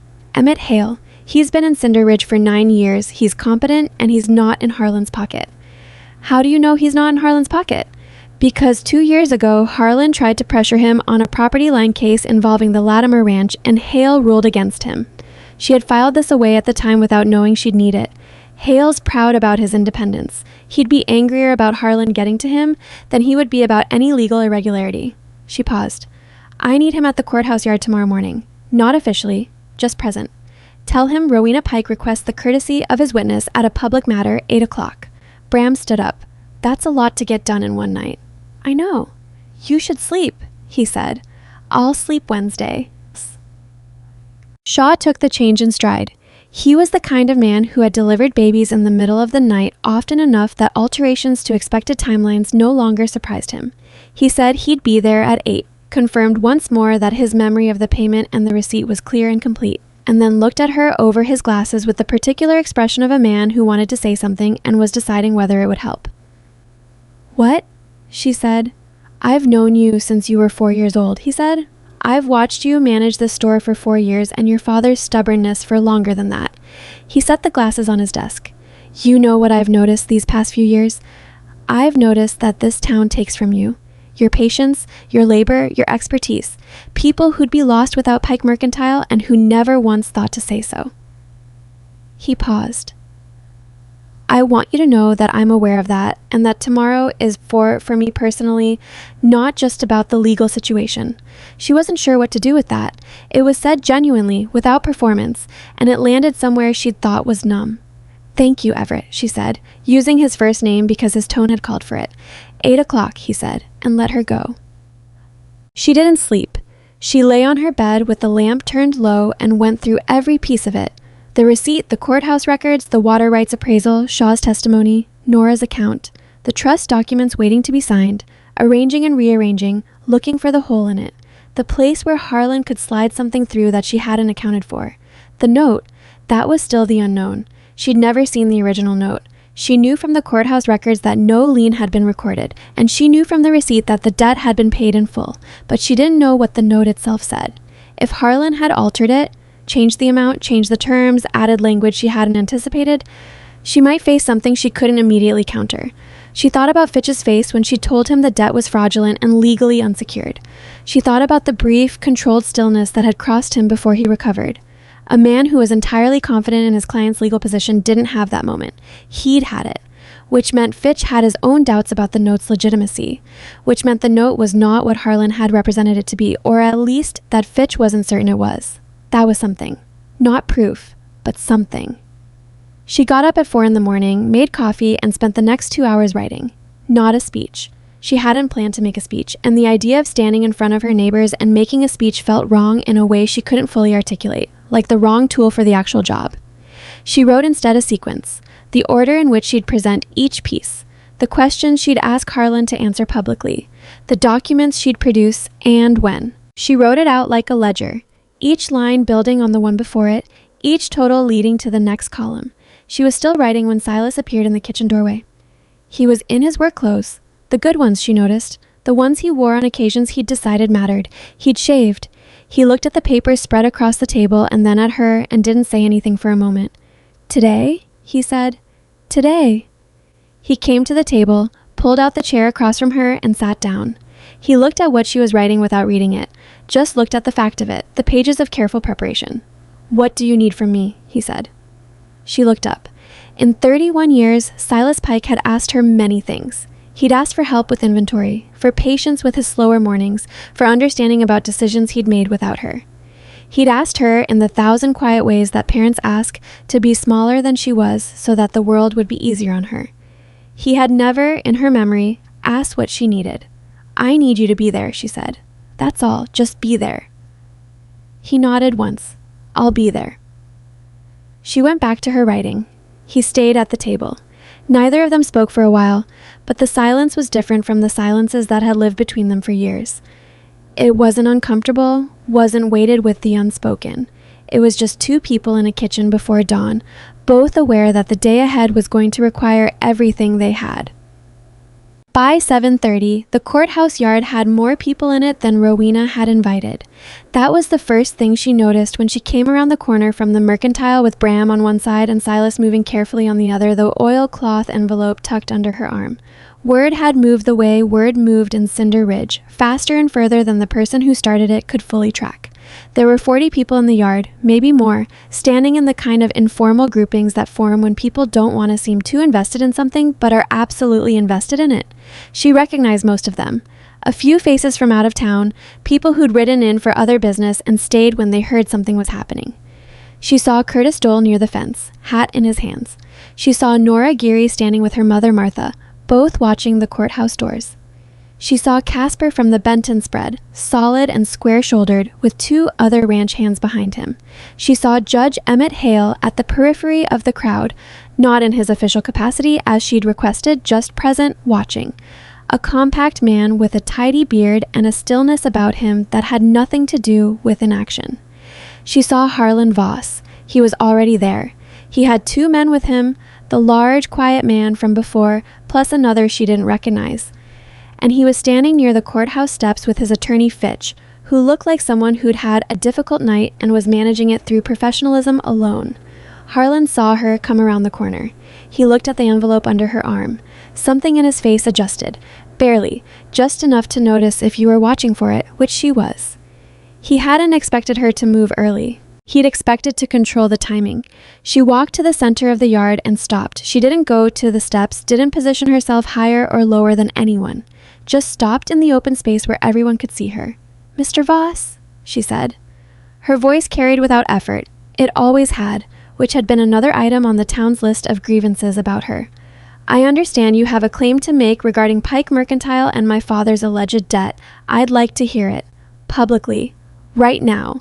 Murmuring through the crowd, people shifting, moving closer. Harlan looked at Fitch, a brief look, the kind that passes between two men who have already argued about something and haven't finished. "This is not the appropriate venue," Fitch said. "Legal matters should be addressed through the courts." "You've been making this claim publicly for 3 weeks, Rowena said, directing it not at Fitch, but at Harlan. "You've told people in the saloon, in the post office, in the feed barn. You've made this a public matter, Mr. Voss. I'm just asking you to make it public in front of everyone at once, rather than one conversation at a time." She paused.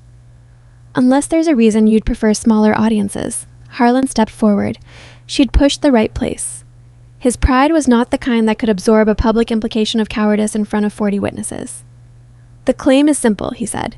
His public voice was measured and confident, the voice of a man who had addressed groups before and was not afraid of them. "Silas Pike borrowed $750 from my father in November of 1871. The loan was documented. The debt was never repaid. As the heir to my father's estate, I hold that note and I am legally entitled to collect." Quiet in the yard. "What amount did you say?" Rowena asked. $750. "And the note is secured against the Pike property, the building, and the land?" "It is." She opened the envelope. "Then you'd be able to point to the recorded lien at the county courthouse," she said. "The filing that would make the debt legally enforceable against the property." She watched his face. He was practiced enough to keep it controlled, but there were people in that yard watching Harlan Voss's face the way she was, and she saw them see it. The half second of recalibration, the small unconscious reorganization of expression. "A promissory note is a binding legal instrument," Fitch began. "Against a person," Rowena said, "not against property. To hold a lien against real property in the state of Kansas, the instrument must be recorded at the county courthouse. That's the law." She drew out the first document, the certified copies from the county recorder's office, and held them up. "I have certified copies of every instrument recorded against the Pike property going back to the original title. There is no lien, not from Emmett Voss, not from Harlan Voss, not from any member of the Voss family. Not one." The yard had gone very quiet. "That means," she said, "that whatever note your father wrote, Mr. Voss, he never took the step that would have given you a legal claim on the building or the land. You can sue my father for the debt in civil court." She met his eyes. "But you cannot take the store." Harlan's attorney put a hand on his arm, a quick controlled motion. Harlan removed his arm from Fitch's reach without looking at him. "The note is binding," Harlan said. His voice was still controlled, but the pleasantness was gone. "I have documentation." "May I see the original note?" Rowena said. "Right now, in front of all these witnesses?" A pause. 3 seconds, maybe 4. In a public gathering, in a yard full of watching people, 4 seconds is a very long time. "I don't carry it on my person." "Then let's talk about what the note actually says," Rowena said, "because my father remembers the amount differently." She looked at Silas, who was standing 6 feet to her left, and Silas, with the particular expression of a man who has decided to stop flinching, stepped forward. "The loan was $340, Silas said. His voice was rough, but it was there, fully there. "Not $750. I borrowed $340 from Emmett Voss in November of 1871 for emergency roof repairs. That was the amount." A woman near the back of the crowd said something to her neighbor. Several people shifted. "Your father's memory may be," Fitch began. "My father's memory," Rowena said, "is supported by a receipt." She drew out the second document. The receipt, Emmett Voss's handwriting, Silas's payment of $340, marked paid in full, dated April 1873, and held it where the people nearest her could see it. Emmett Voss wrote this receipt at the counter of Pike Mercantile on an April afternoon in 1873, acknowledging full and final payment of the debt. He signed it himself. She paused. It was witnessed. She looked at Dr. Shaw. Shaw moved through the crowd without hurry. He came to stand beside Rowena, faced the gathered town, and took off his glasses in that habitual motion that everyone in Cinder Ridge who'd ever been a patient recognized. "I witnessed that payment," Shaw said. He said it simply, the way he gave diagnosis. Not dressed up, not softened, just the fact of it. "I was present at the mercantile. I watched Silas Pike hand Emmett Voss the money. I watched Emmett count it and write the receipt. I signed my name below his as witness." He put his glasses back on. There was no remaining debt after that day. The loan was satisfied in full. The yard was so quiet Rowena could hear the wind against the courthouse roof. Harlan was looking at the receipt. She was watching him look at it, and she could see the moment, the specific moment, when he understood that it was real, that she had it, that the game he'd planned and built and been so careful and patient about was over. He should have walked away then. A truly careful man would have walked away. He would have nodded, said there had been a misunderstanding, retained whatever dignity was salvageable, and retreated to find another method. A truly careful man would have done that. Harlan was careful. He was also proud, and pride is the thing that makes careful men into stupid ones. "A receipt from 50 years ago," he said, and his voice had an edge to it now, no longer pleasant, no longer measured in the way that had power. "Signed by a dead man, in a dispute over property worth—" He stopped himself. The yard noticed. "Worth what?" Rowena said. "Worth considerably more than—" "Worth what, Mr. Voss?" she said it calmly, because a minute ago, this was about collecting a debt for your father's estate. That's what you told people. That's what you've been telling this town for 3 weeks. So I'm curious what number was about to come out of your mouth just now when you were explaining why a receipt signed by a dead man shouldn't matter. Harlan's attorney said, quietly and with the particular urgency of someone who sees the cliff edge, Harlan, this property, Harlan said, and now his voice was flat. The pleasantness burned away completely, is worth significantly more than anyone in this town has taken the time to understand. How much more? Rowena said. She drew the third document, the water rights appraisal, the Meridian and Central Railroad Company's preliminary survey report. The number at the bottom, $6,400. In the careful print of a professional land assessor who had no stake in what Cinder Ridge chose to do with the information. She held it up. She let the people nearest her see the number. She watched them pass it, the way a current moves through water, the ripple of recognition going out through the crowd as people leaned to see, as the number moved from face to face, as the understanding of what the number meant started to dawn on people who'd come to watch Rowena Pike lose and were no longer sure that was the story they were standing in. Beneath Pike Mercantile, she said, runs the primary underground spring feeding Cinder Ridge's public wells. The railroad company surveying the central route has appraised those water rights at over $6,000. She held the document steady. Mr. Voss doesn't want the store. He wants the water, and he chose to get it by coming after a debt that wasn't legally secured, claiming an amount that was wrong, against a woman he thought this town would be too busy laughing at to look too closely at the details. She let that sit. She let it sit for the length of time it needed to sit, which was longer than she'd expected, because some things take a moment to fully arrive. Garrett Finch said, from somewhere in the middle of the crowd, he was going to sell our water to the railroad? The water rights, yes, Rowena said. Once he held the title to this property, he would control the spring, and whoever the railroad pays for water access along that route, pays Harlan, said the Benton foreman, Casper. Not a question. Pays Harlan, Rowena confirmed. The murmur that went through the yard was different from the earlier murmurs. The earlier ones had been the sound of people watching a drama they'd expected to end predictably. This one was different. This was the sound of people who had just discovered they were not the audience. They were the target. Martha Geary said something to her husband that Rowena couldn't hear. One of the men from the freight office, a man named Pollard who'd had an account at the Mercantile for 6 years, looked at Harlan with an expression that was no longer neutral. Harlan's large, quiet man had moved slightly closer to Harlan's shoulder. Fitch had taken a step to the side, not away exactly, but a small repositioning that put 6 inches of space between himself and his client in a way that was visible to anyone watching. This is speculation, Harlan said. His voice was even, but the evenness now took effort. You could hear the effort. A survey report from a railroad company proves nothing about my intentions. When did you know about the railroad survey? Rowena asked. He stopped. When did you know? She said again. Because your first visit to my store was the same week the Meridian and Central Scouts were in Cinder Ridge asking about water sources on the Main Street route. Same week, Mr. Voss. She kept her voice level. Factual. The way she'd quoted feed prices every day for 4 years. That seems like a narrow coincidence. I've had my father's papers for years. You've had them for years, and you chose this particular week to act on a debt from 1871. She looked at him with the same directness she'd given him every time he'd walked into her store. After the railroad scouts came through, Nora Geary, from the far edge of the crowd, said clearly, I heard them. The scouts. They were asking about Lot 14, at my father's lunch table. A man named Aldrich asked specifically about the water access under Lot 14. She looked around at the people nearest her, not performing it, just saying what was true because it was true. That's the mercantile lot. That's what they were asking about. Harlan looked at Nora Geary with the focused attention of a man who is deciding in real time what threat level a 20-year-old hotel girl represents. Hearsay, Fitch said, but his voice had lost something. Some foundation that had been there at the beginning. Also present, said Judge Hale from the periphery of the crowd. Everyone looked at him. He hadn't moved from his position at the edge of the yard, hadn't pushed forward or announced himself. He simply spoke, at the appropriate moment, in the voice of a man who was accustomed to rooms going quiet when he used it.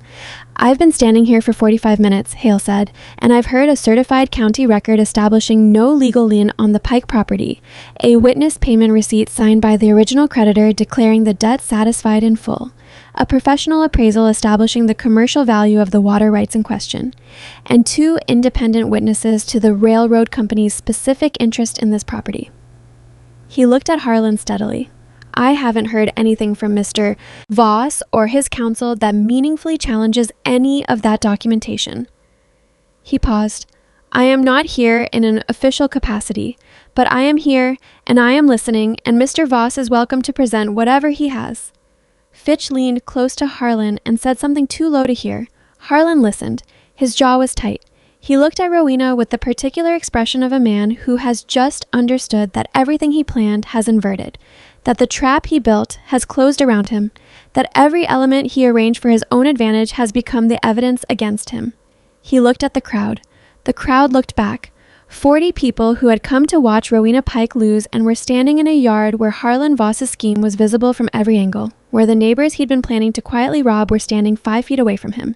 He turned and walked toward the courthouse doors. Not running, he was too controlled for that, but walking with a speed that said the space between himself and this yard had become urgent. Fitch didn't follow immediately. He stood for a moment with his satchel over his shoulder, and he looked at Rowena with that same expression she'd seen the night he came to the store. The expression of a man who had more professional integrity than his current client situation required him to show. The note will be withdrawn, he said quietly. I'll see to it. I'd appreciate that, she said. He left. The yard was not quiet now.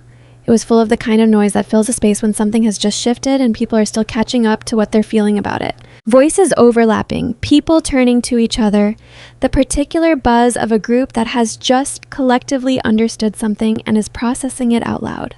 Rowena stood in the middle of it and let it happen around her. She was aware of Bram a few feet to her right, not intervening, not performing the role of having been helpful. Just there, the way he'd been there since the beginning. She was aware of Silas moving up beside her, slowly, with the careful movements of a man who had something to say and was deciding how to say it. He came to stand next to her. He looked out at the yard, at the crowd, at the space that had been the stage for something he'd partly built and mostly feared. Rowena, he said, Pa, I need you to know something. He was still looking at the yard, not at her, the way Silas Pike said the hardest things, sideways, at the middle distance. I've spent a lot of years being afraid the world would be too hard on you for being what you are. His voice was rough at the edges, and I thought if you were just a little quieter, a little more, I thought it would go easier for you. She waited. I was wrong about that, he said. I was wrong, and I was a coward about it, and I'm sorry. He finally looked at her. His eyes were doing something they very rarely did, something he would have been embarrassed by if he'd been anywhere but here, in front of people who just watched his daughter take apart a scheme that would have destroyed both of them. You didn't need to be smaller. I needed to be braver. The yard was still noisy around them. Nobody was paying specific attention to the two of them. There was enough happening, enough to discuss, enough to be indignant about. It was, in its way, the most private the public yard had been since they'd walked into it. She looked at her father, at the tired face and the stiff joints and the expression of a man arriving, late and at some cost, at a truth he should have found sooner. And something in her that had been braced for a long time shifted slightly. You're here, she said. That counts. He nodded. He was not a man who cried, and he didn't cry, but he stayed right where he was, next to her, which was its own kind of statement from a man who'd spent years standing slightly apart. She heard from somewhere in the crowd the beginning of something. Not applause, not yet, it wasn't that kind of moment, and these were not that kind of people. But Garrett Finch said something to Casper, and Casper said something back, and the Benton foreman turned toward her and gave a single nod, the nod of someone who has sized up a situation and arrived at a conclusion. And Martha Geary, who had spent years being mildly horrified by Rowena Pike's lack of appropriate softness, was looking at her daughter Nora with an expression that had something like dawning pride in it. Judge Hale passed by on his way out of the yard. He paused near Rowena and said, without stopping, "Commend me to your attorney, Miss Pike. Well-organized presentation." She nearly said she didn't have an attorney, then thought better of it. "Thank you, Your Honor," he went on. Bram was beside her. He didn't say anything. He didn't need to. She looked at him, and he looked back, and there was something in his expression that she had not known how to receive 3 weeks ago, when she'd first met a tired man in her back room eating crackers and asking the right questions, and she was still not entirely sure how to receive it, but she was becoming more certain that she intended to try. There's still the trust documents, she said. There is, he agreed, and Weston needs 3 trustees to file. I have myself and Silas. I need one more name. Casper, Bram said, without hesitation. Benton Ranch has the biggest stake in those wells besides you. She looked at the Benton foreman across the yard. She thought about it for exactly 3 seconds. Casper, she agreed. She made her way through the crowd. People let her through, some touching her arm, some nodding, one woman she barely knew pressing her hand quickly and moving on. Rowena received it all without stopping, without performing gratitude or deflecting it, just accepting it the way she accepted the weight of a 100-pound sack, with her legs under her and her balance correct. There was still work to do. The trust documents, the attorney's filing, the process that would take the spring out of any individual's hands and put it where it belonged, which was with the people who drank from it. Harlan Voss had left the yard.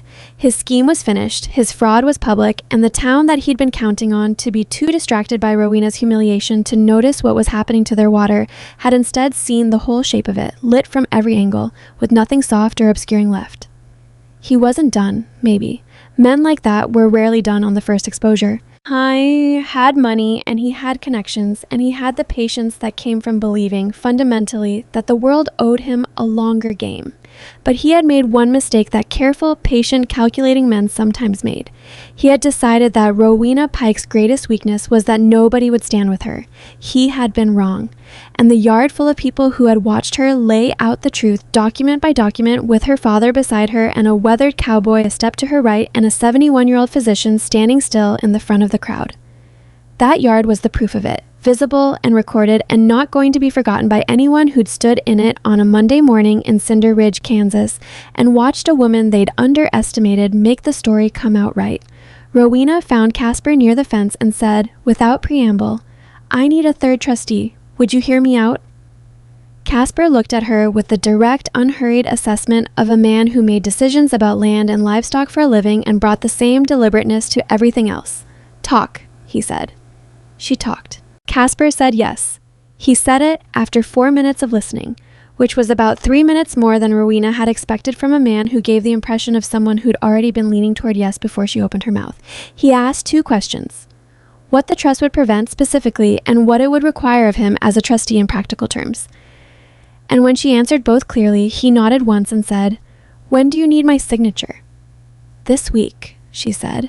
"The documents are being drafted in Mercer. I'll have them by Wednesday." "Wednesday's fine."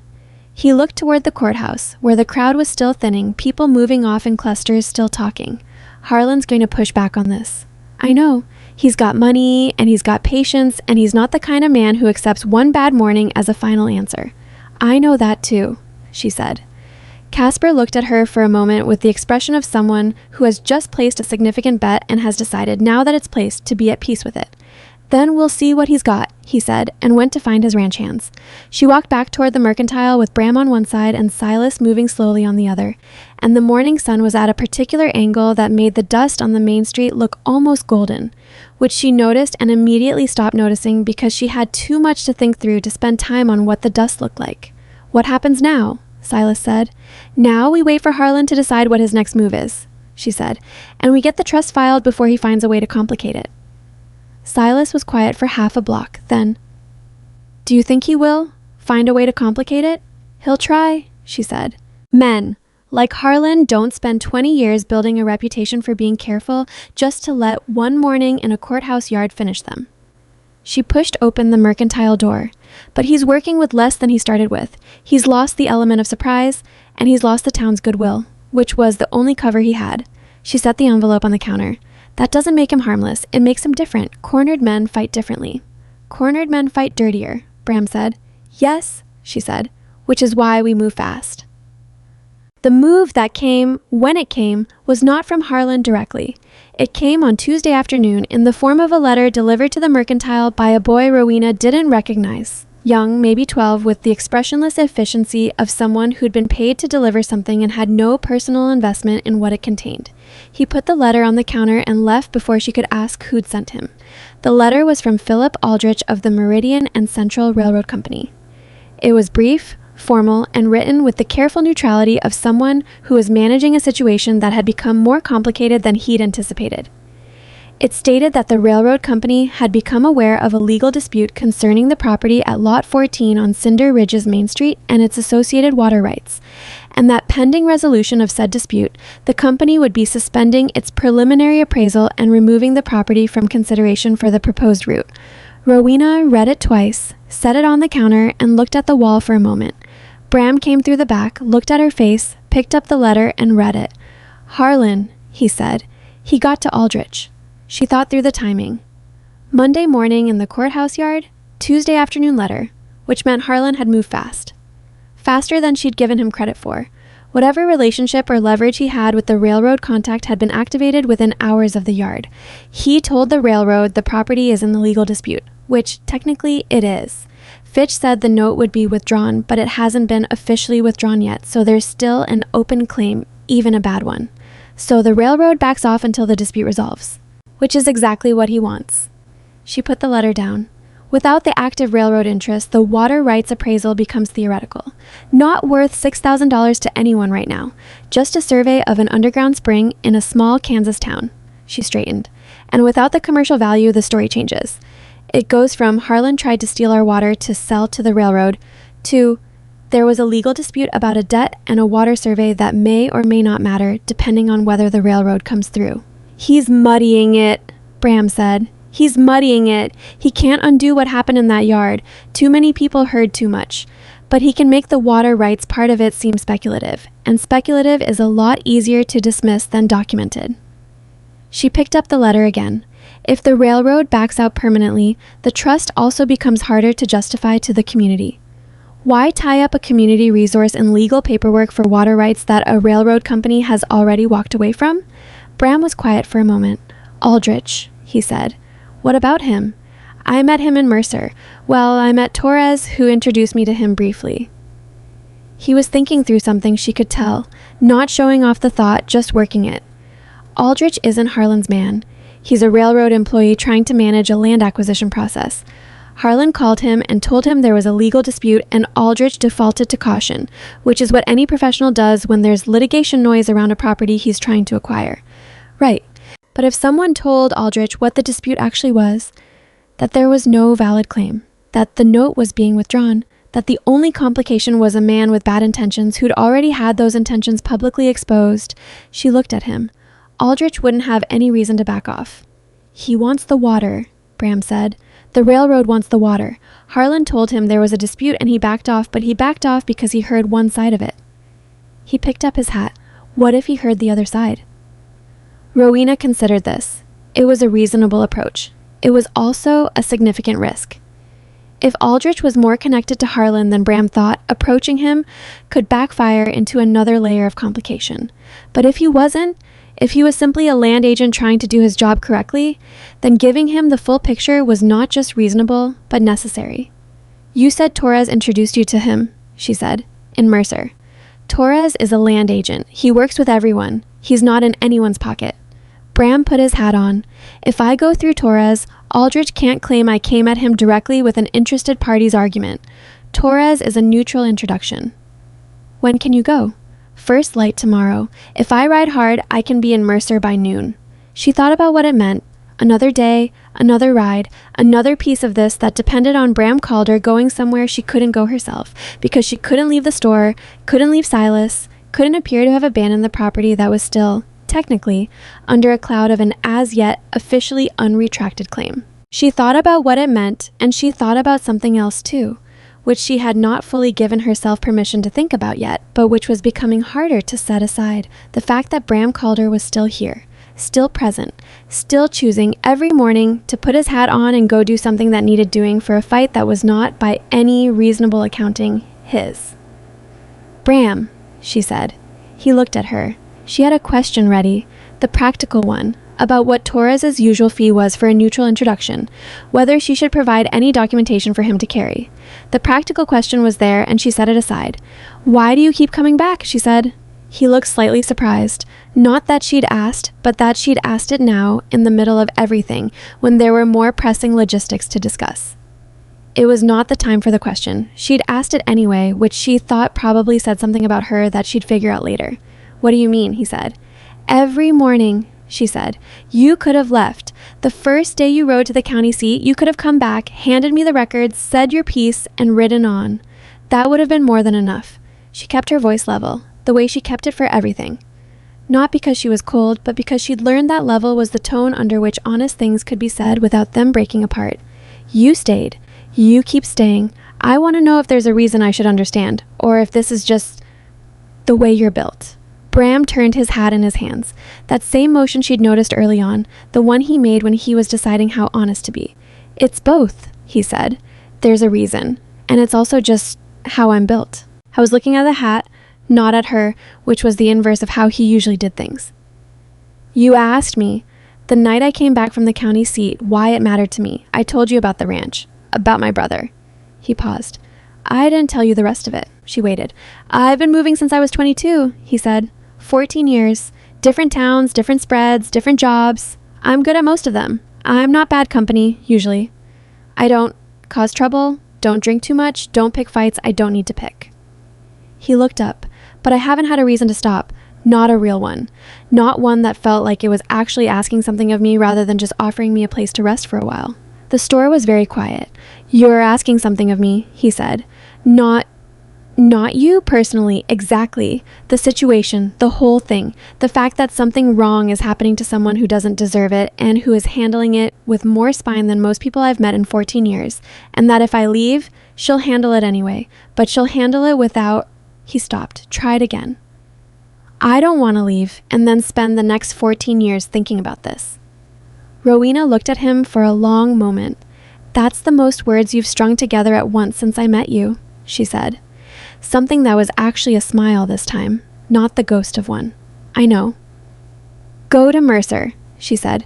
Talk to Torres. Tell Aldrich what he needs to know.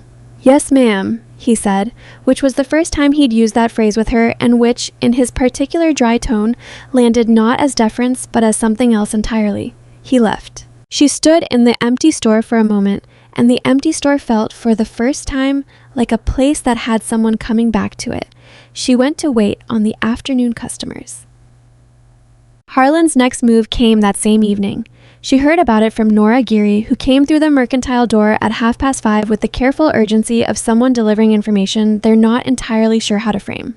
Nora had been at the hotel dining room through the lunch hour and the afternoon, and the hotel was where certain conversations happened. And Nora Geary had, by this point, appointed herself an unofficial intelligence source for Rowena's situation in a way that she seemed to find both meaningful and slightly thrilling. He was having dinner at the hotel, Nora said, keeping her voice low out of habit even though the store was empty. Harlan, with two men I didn't recognize, not local, not railroad, something else. One of them had a document case. They were talking about properties. Which properties? Rowena said. Yours. But also the Halloran place, the feed barn lot. Nora looked uncomfortable. The Geary laundry. Rowena was still. My family's laundry, Nora said. I heard my father's name. She thought through it quickly. The Halloran property was 2 lots east of the mercantile. The feed barn was the south end of the main street. The Geary laundry was tucked behind the general merchandise alley on a lot that backed up against the alley drainage. He's looking at the perimeter, she said. What? If he can't have the spring directly, if the truss goes through... He's looking at what surrounds it. She moved to the survey she'd put back in the cabinet and unlocked it, spreading it on the counter. Look, the spring feeds the public wells. The wells are here and here. The drainage from the whole system runs through here, she pointed. If he owns the properties surrounding the spring, even without the spring itself, he can interfere with the drainage. He can control access to the eastern well. He can make the trust meaningless in practice even if it's legally intact. Nora stared at the survey. He'd buy up half the town. He's already tried to do it quietly, Rowena said.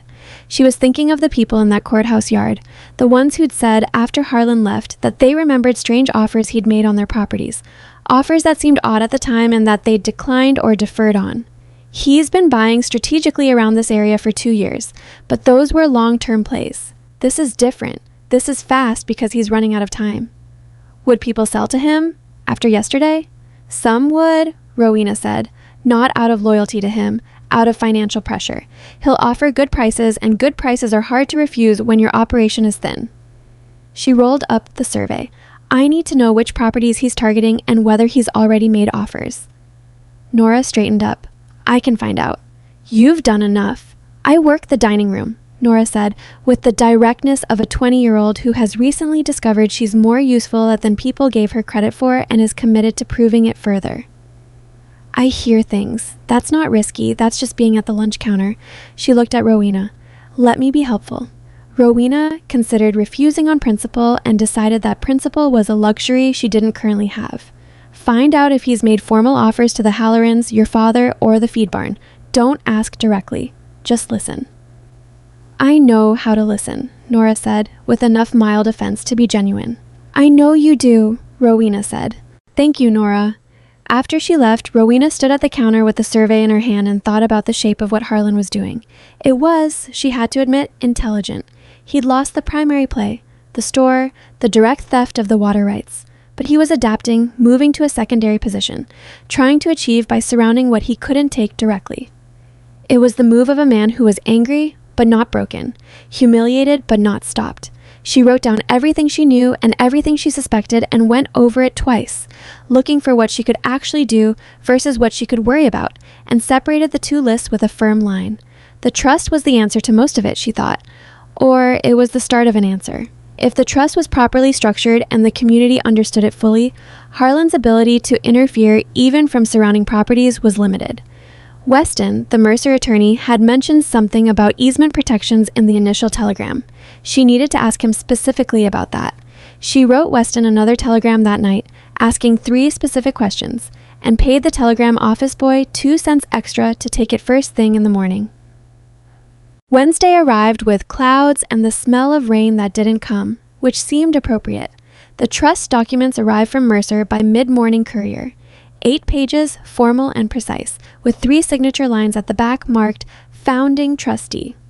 Rowena read every page. She understood most of it and flagged 2 sections she didn't entirely understand, and wrote questions in the margin that she planned to address with Weston when the filing was made. Silas signed first. He came into the store at 10 o'clock, read all 8 pages slowly, which surprised her because she'd half expected him to sign at whatever point she indicated without reading, and asked one question. What happens to the trust if I'm gone? If you're gone? The trust has a succession provision, she said. If any trustee can't serve, the remaining 2 appoint a replacement from the community. She pointed to the relevant section. It can't revert to individual ownership. That's the point. Silas read the section. Good, he said, and signed. Casper came at noon, read 4 pages, asked no questions, and signed. Rowena signed last with the particular feeling of doing something that couldn't be undone, which was not quite fear and not quite relief, but something in the middle that had gravity to it. She was wrapping the signed documents back into the envelope when the front door opened and Gerald Fitch walked in. She set the envelope down and looked at him. He looked, if anything, more professionally exhausted than the last time she'd seen him, but there was something else in his face now, something that wasn't the carefully managed discomfort of a man on an errand he found distasteful. He looked like a man who had made a decision. Miss Pike, he said. Mr. Fitch. He set his satchel on the counter and opened it. He produced a single document. 1 page, formal header, clean type. He slid it across to her. It was the official withdrawal of Harlan Voss's claim. The promissory note, the debt demand, and all associated assertions against the Pike property retracted in full, with a statement that no further claims would be pursued. Rowena read it twice. He agreed to this? She said. Fitch was quiet for a moment. Then, I advised him strongly that proceeding further would expose him to legal liability for the fraudulent presentation of a debt claim. He looked at the document on the counter. I also advised him that I would not represent him in any proceeding that I had reason to believe was grounded in fraud. You threatened to withdraw, she said. I informed him of my professional obligations, he said carefully, in the manner of someone making a distinction that mattered to him personally. He chose to retract rather than secure alternative representation. She looked at Fitch for a moment. He was young, younger than she'd fully registered before, and whatever career path had brought him to represent Harlan Voss was probably not the one he'd planned on when he passed the bar examination. Thank you, she said, for the actual answer. He almost smiled. It didn't quite arrive. The railroad contact situation, he said, with the careful tone of someone navigating the edge of what they were obligated to say and what they thought should be said anyway. Aldrich, my client made certain representations to him regarding the legal status of this property. I know. Those representations were not accurate. I know that too, she said. It's being addressed. Fitch nodded once, picked up his satchel, and headed for the door. He paused with his hand on the frame, not looking back, just pausing. You handled this well, he said. Better than it could have gone. He went out. She stood looking at the withdrawal document for a long moment. Then she put it in the oilcloth with everything else. Bram came back from Mercer on Thursday afternoon. He came through the front door, which meant he'd come straight from the road without stopping at the livery first, which meant whatever he was bringing was either urgent or he'd simply chosen to come here before anywhere else. She was behind the counter with a customer, Mabel Huang, picking up thread and a tin of talc, and she saw him come in and she finished with Mabel with her usual efficiency and then turned to him. He looked tired. He also looked like a man who was satisfied about something. Aldrich, he said, tell me. He's back on. Bram set his hat on the counter. Torres made the introduction and I laid out the full picture, the withdrawal of the claim, the courthouse records, the trust filing, what Harlan actually tried to do. Aldrich listened to all of it. He's not a dishonest man. He backed off because he thought there was a real legal dispute and he's cautious by professional training. When he understood what the dispute actually was, Bram paused. He wasn't pleased about being used as a tool. Did he say that? Not in those words. In those words, he said that the Meridian and Central's interest in the property remains active and that the previous communication was based on incomplete information and should be considered rescinded. A hint of something dry in his tone. Railroad men don't say I was lied to. They say I received incomplete information. Rowena looked at him. And the trust? He said the trust makes it cleaner, actually. Railroad prefers dealing with a community entity for water access rights. Less individual negotiation, more stable long-term arrangement. Bram picked his hat back up. He's going to want to talk to you directly. Formalize the water access as part of the trust agreement. She absorbed this. The trust, which she'd conceived of as a protection against exactly the kind of theft Harlan had attempted, was now also, apparently, the thing that made the community's position stronger in the railroad negotiation. Not just defensively, offensively.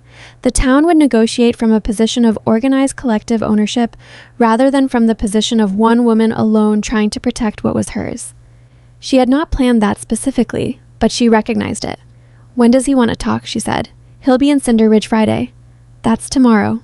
That's tomorrow, Bram agreed. She looked at him. He looked back. The store was briefly empty. Mabel had gone. No one had come in behind her. And the afternoon light was doing something to the dust in the air that made everything slightly golden and soft, which she noticed and did not dismiss this time. You're tired, she said. I'm all right. You've ridden 100 miles in 3 days. It's not the most I've done. He shrugged slightly, which was not exactly denial, but was his version of not making a fuss. How'd the documents go? Signed, filed tomorrow morning with the county. She leaned on the counter. Harlan withdrew the note. He was still. Fitch came through. Fitch came through. She paused. Harlan still trying to buy surrounding properties. Nora Geary heard him making offers. But with the trust structured the way Weston built it, and with the easement protections, she stopped. We're not done. He's not going to walk away clean. But we're in a different position than we were a week ago. Yes, Bram said. You are. She heard the pronoun and looked at him. You're in a different position, he said again. The same way, and this time she understood what he was doing with it. Not excluding himself, not being self-effacing. Just being accurate about whose position it was. The store was hers. The fight had been hers. He'd ridden the miles and asked the right people the right questions. But the decisions and the standing in the yard and the facing of Harlan in front of 40 people, that had been hers. We're in a different position, she said, making the pronoun explicit. Something in his face shifted. He didn't make a large thing of it. Yes, he said. We are. She picked up the oilcloth envelope. I need to get these to the courthouse before they close. You should eat something. I'll walk you, he said. You don't need to. I know. He put his hat on. She looked at him. She stopped trying to convince him to take care of himself and accepted the offer of company, which was its own small adjustment. They walked to the courthouse together through an afternoon that had the feeling of something beginning to settle. Not resolved, not finished, but shifted to a different stage. Friday brought Aldrich, and it brought rain. The rain was not dramatic, not the kind that announces itself with thunder and theatrical lighting. Just a steady gray drizzle that made the Main Street mud and kept most of the town's casual foot traffic under awnings. Rowena had taken this as a sign of nothing in particular and proceeded to treat the day like any other, which meant she was behind the counter at 7 when Aldrich knocked on the mercantile door at 7:30. He was a moderate-looking man, medium height, medium build, brown hair under a sensible hat, the kind of person who cultivated being underestimated because it was professionally useful. He carried a document case and shook her hand with the businesslike firmness of someone who had learned to do that correctly and did it correctly every time. "Miss Pike," he said, "I appreciate you making time. I appreciate you coming back," she said. "I know your previous communication from my client's situation was based on information I now understand to have been deliberately inaccurate," he said, with the calm precision of a man who had decided he was going to call the thing what it was. "I don't appreciate that. The Meridian and Central doesn't appreciate it, but that's Mr. Voss's problem, not yours." They sat at the back table where she'd spread the survey and the trust documents. Bram was present. She'd asked him to stay because his name was on the introduction through Torres and because he knew the railroad language better than she did. And Silas was there too, in the chair by the window, not involved in the specifics, but present in the way he'd been present since Monday, which was solid and intentional and not going away. Aldrich reviewed the trust filing. He asked 4 questions, all precise, all relevant. He looked at the water rights appraisal, his own company's document, with the expression of a man reviewing work he trusted. "The trust structure works for us," he said. "Community ownership of the water rights means we negotiate with the trust rather than with an individual property owner. The terms are cleaner, the ongoing relationship is more stable, and frankly, it's harder for someone to buy out a community trust than to pressure a single person." He looked at Rowena. "You've done us a favor, structurally." "I did it for the town," she said, "but I'll take the alignment." Aldrich almost smiled. The proposed access agreement would be a long-term lease of water rights, not ownership, that stays with the trust. We pay an annual fee to the trust, the community controls how those funds are used, and the spring remains protected. He opened his document case. "I have a preliminary framework here. I'd want your attorney to review it before anyone signs anything." "Weston," she said. "In Mercer." "I know Weston," Aldrich said, which was not a surprise. People in the land and development business in this part of Kansas knew each other. "Good firm. I'll send him a copy directly." They spent another hour on the specifics. The fee structure, the maintenance obligations, the provisions for modification if the railroad route changed. Rowena asked questions she didn't apologize for asking. Aldrich answered them without making her feel she'd asked anything she shouldn't have. It was, she thought, the most straightforward conversation she'd had in the last month, which was saying something. When Aldrich left, he shook her hand again and said, "Your reputation's going to be different in this county after this week." Not as a compliment exactly. More as a statement of fact. The kind a person makes when they've been in a business long enough to know how information moves. For what it's worth. "It's worth something," she said. After he left, the 3 of them sat for a moment in the back room, her, Bram, Silas, with the rain against the windows and the trust documents on the table and the preliminary railroad framework in her hands. Silas said, "So the water stays with the town." "The water stays with the town," Rowena said. He was quiet for a moment. "And the store. The store stays with the store." Silas looked at the rain. "Your mother would have liked this," he said, not in a sentimental way, not making a production of it, just saying a thing that was true. Rowena looked at the rain with him. "I know," she said. Bram refilled his coffee, which had gone cold. He did it because there was a pot on the stove and his cup was empty, and that was enough reason, and Rowena watched him do the ordinary thing in the ordinary way and felt, beneath everything that was still unfinished and uncertain, something that was close to steady. The remaining loose end was Harlan, and it announced itself on Saturday morning. Nora had confirmed that he'd made offers on 3 surrounding properties, the Halloran place, the feed barn lot, and a narrow strip beside the laundry that faced the drainage. The Hallorans had declined. The feed barn owner, a man named Pruitt, had not declined yet. The laundry strip was in negotiation. But Nora brought something else with her on Saturday morning, something that moved the timeline in a direction Rowena hadn't anticipated. "He's leaving," Nora said. Rowena looked up from the account she was working. "What?" "Harlan. He's clearing out.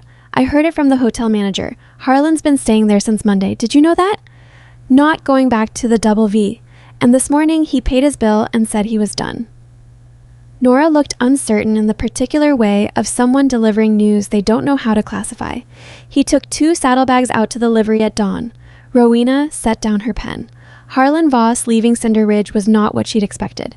She'd expected another move, another offer, another legal angle, something quiet and patient in the way he operated. Not this. "Is he going to the Double V?" she said. "The hotel manager thinks not. He asked about freight road conditions to the north." North. Away from his property. Away from Cinder Ridge. She turned this over, looking for the threat in it, because a man like Harlan didn't simply leave. There was something in the leaving, some move embedded in the retreat. She went to find Judge Hale.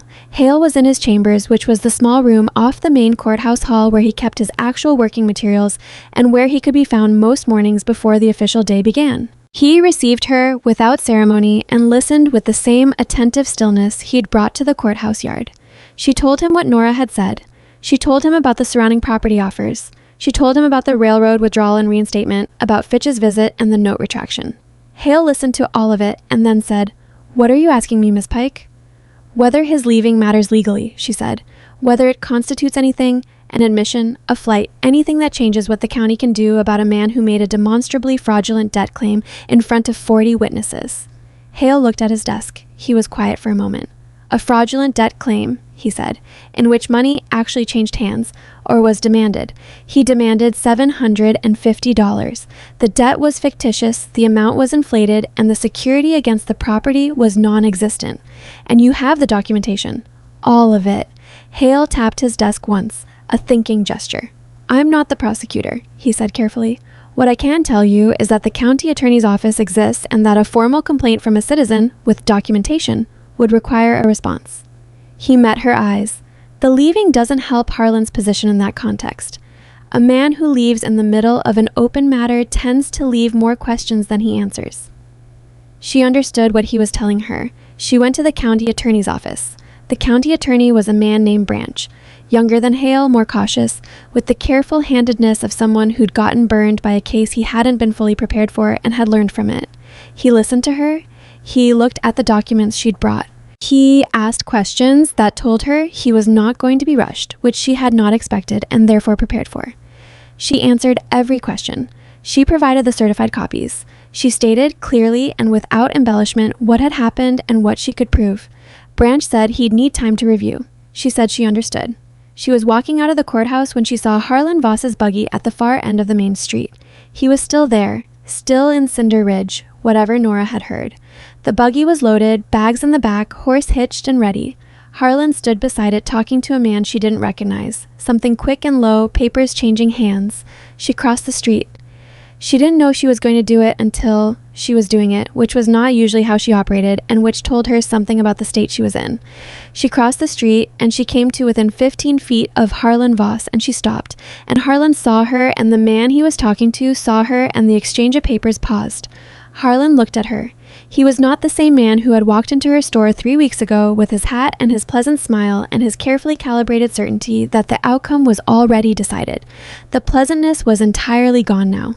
What was there instead was something more honest. Not regret, not shame, but the naked recognition of a man who had reached and missed, who had built something carefully over years and watched it pulled apart in a courthouse yard on a Monday morning by a woman he'd spent 3 weeks dismissing. "Mr. Voss," she said. He didn't respond. "I filed a complaint with the county attorney," she said. Not as a threat, as information. The same way she gave information about prices and weights and accounts. "I thought you should know." He looked at her for a long moment. The man beside him had stepped back, creating the polite fiction of distance. "You're a difficult woman," Harlan said. His voice was flat, the affect entirely stripped away. "So, I've been told," she said. "You've done something here you may not understand the full scope of." He said it without the pleasant tone, without the calculated edge, just flatly, as if he were reading from a survey. I had arrangements, long-term arrangements. You've disrupted things that extended considerably beyond this town." "I know," she said. "That's why I went to the county attorney." He looked at her. She looked at him. There was nothing comfortable about the moment. No catharsis, no theatrical satisfaction. Just two people standing in the drizzle on a mud street in a small Kansas town, on opposite sides of something that had cost both of them more than either had entirely planned on. Harlan picked up his reins. He got into the buggy without looking at her again. She stepped back. She watched him drive north on the freight road. The man who'd been talking to him had disappeared. The papers were gone with him. She filed that away. Whatever those papers were, they mattered, and went back to the mercantile. Bram was at the counter, fixing the scale mechanism that had been running heavy on the right side for 6 weeks. He looked up when she came in. He read her face. "He's gone?" Bram said. "He's going," she said. "You went and talked to him?" "Yes." "Was that the plan?" She thought about it. "No," she said. "It was something else." Bram looked at her and did not ask what the something else was, which was exactly right, and she set her coat on the hook and went behind the counter and picked up the account she'd been working on before Nora arrived that morning, and the rain kept coming down on Cinder Ridge, steady and indifferent and entirely unimpressed by the things that human beings manage to do to each other under the same weather. The scale was fixed by 4 o'clock. She checked it herself, twice, and found it accurate. Some things came right in the end, and some things took longer, and some things left marks that didn't fully disappear, and Rowena Pike had always been a woman who understood the difference between those three categories without needing to be told. She locked up at 6. She turned the lamp low. She stood for a moment in the quiet of a store that was still hers, on land that was still hers, above a spring that now belonged to no one person and therefore to everyone. And she let herself have 30 seconds of something that wasn't triumph exactly. It was too tired and too honest to be triumph, but was something solid enough to stand on. Then she blew out the lamp and went home. The county attorney took 11 days. Rowena had expected longer. Branch was cautious by nature and cautious by professional habit, and the complaint she'd filed was not a simple one. It touched a man with property holdings across 3 counties, an attorney of record, and a scheme that had enough layers to it that untangling them cleanly required more than a week of review. She'd prepared herself for a month, maybe more, maybe an outcome she wouldn't like at the end of it. The law moved in predictable directions, Fitch had told her once, and what he'd meant was that it moved in directions that favored people with the resources to shape it. But Branch came back in 11 days, and what he came back with was a formal inquiry. Not a full prosecution, not yet. An inquiry, which was the legal version of saying, "We see enough here to keep looking." Harlan Voss's property transactions over the preceding 3 years would be examined. The original promissory note, which Fitch had technically retracted but which still existed as a document, would be reviewed by an independent assessor. 3 neighboring property owners who'd received offers from Harlan in the weeks surrounding his Cinder Ridge scheme had been contacted, and 2 of them had agreed to speak with Branch's office. Rowena read the inquiry notice twice and felt something that was not satisfaction exactly. Satisfaction implied a clean completion, a problem fully solved and put away. What she felt was more like the recognition that a door had opened onto a longer hallway than she'd first seen. The problem wasn't over, but it was no longer solely her problem to carry. She filed the notice in the oilcloth envelope with everything else and went back to work. The Double V Ranch sat quiet for 2 weeks after Harlan left. The hands stayed on. They had nowhere else to go immediately, and the property was still legally Harlan's, and cattle didn't stop needing water and feed because the man who owned them had left under complicated circumstances. Rowena heard, through the particular information network that Nora Geary had proven herself remarkably adept at maintaining, that Harlan had gone north to Salina, where he had a cousin with a legal practice. Whether he intended to return and fight the inquiry, or whether Salina was the first step of a longer retreat, nobody in Cinder Ridge knew for certain. What Cinder Ridge did know, because the information moved the way information always moved, was the full story of the water rights scheme. It had taken the better part of a week after the courthouse yard for the complete picture to circulate, the way complex things always take time to be fully absorbed. The first day, people understood that Harlan had made a fraudulent debt claim and lost. The second day, they began to understand the water rights piece. By the end of the week, the understanding had settled into something more uncomfortable for those who'd been enthusiastic spectators at the beginning. They understood that they'd been used. Harlan had looked at Cinder Ridge's collective opinion of Rowena Pike.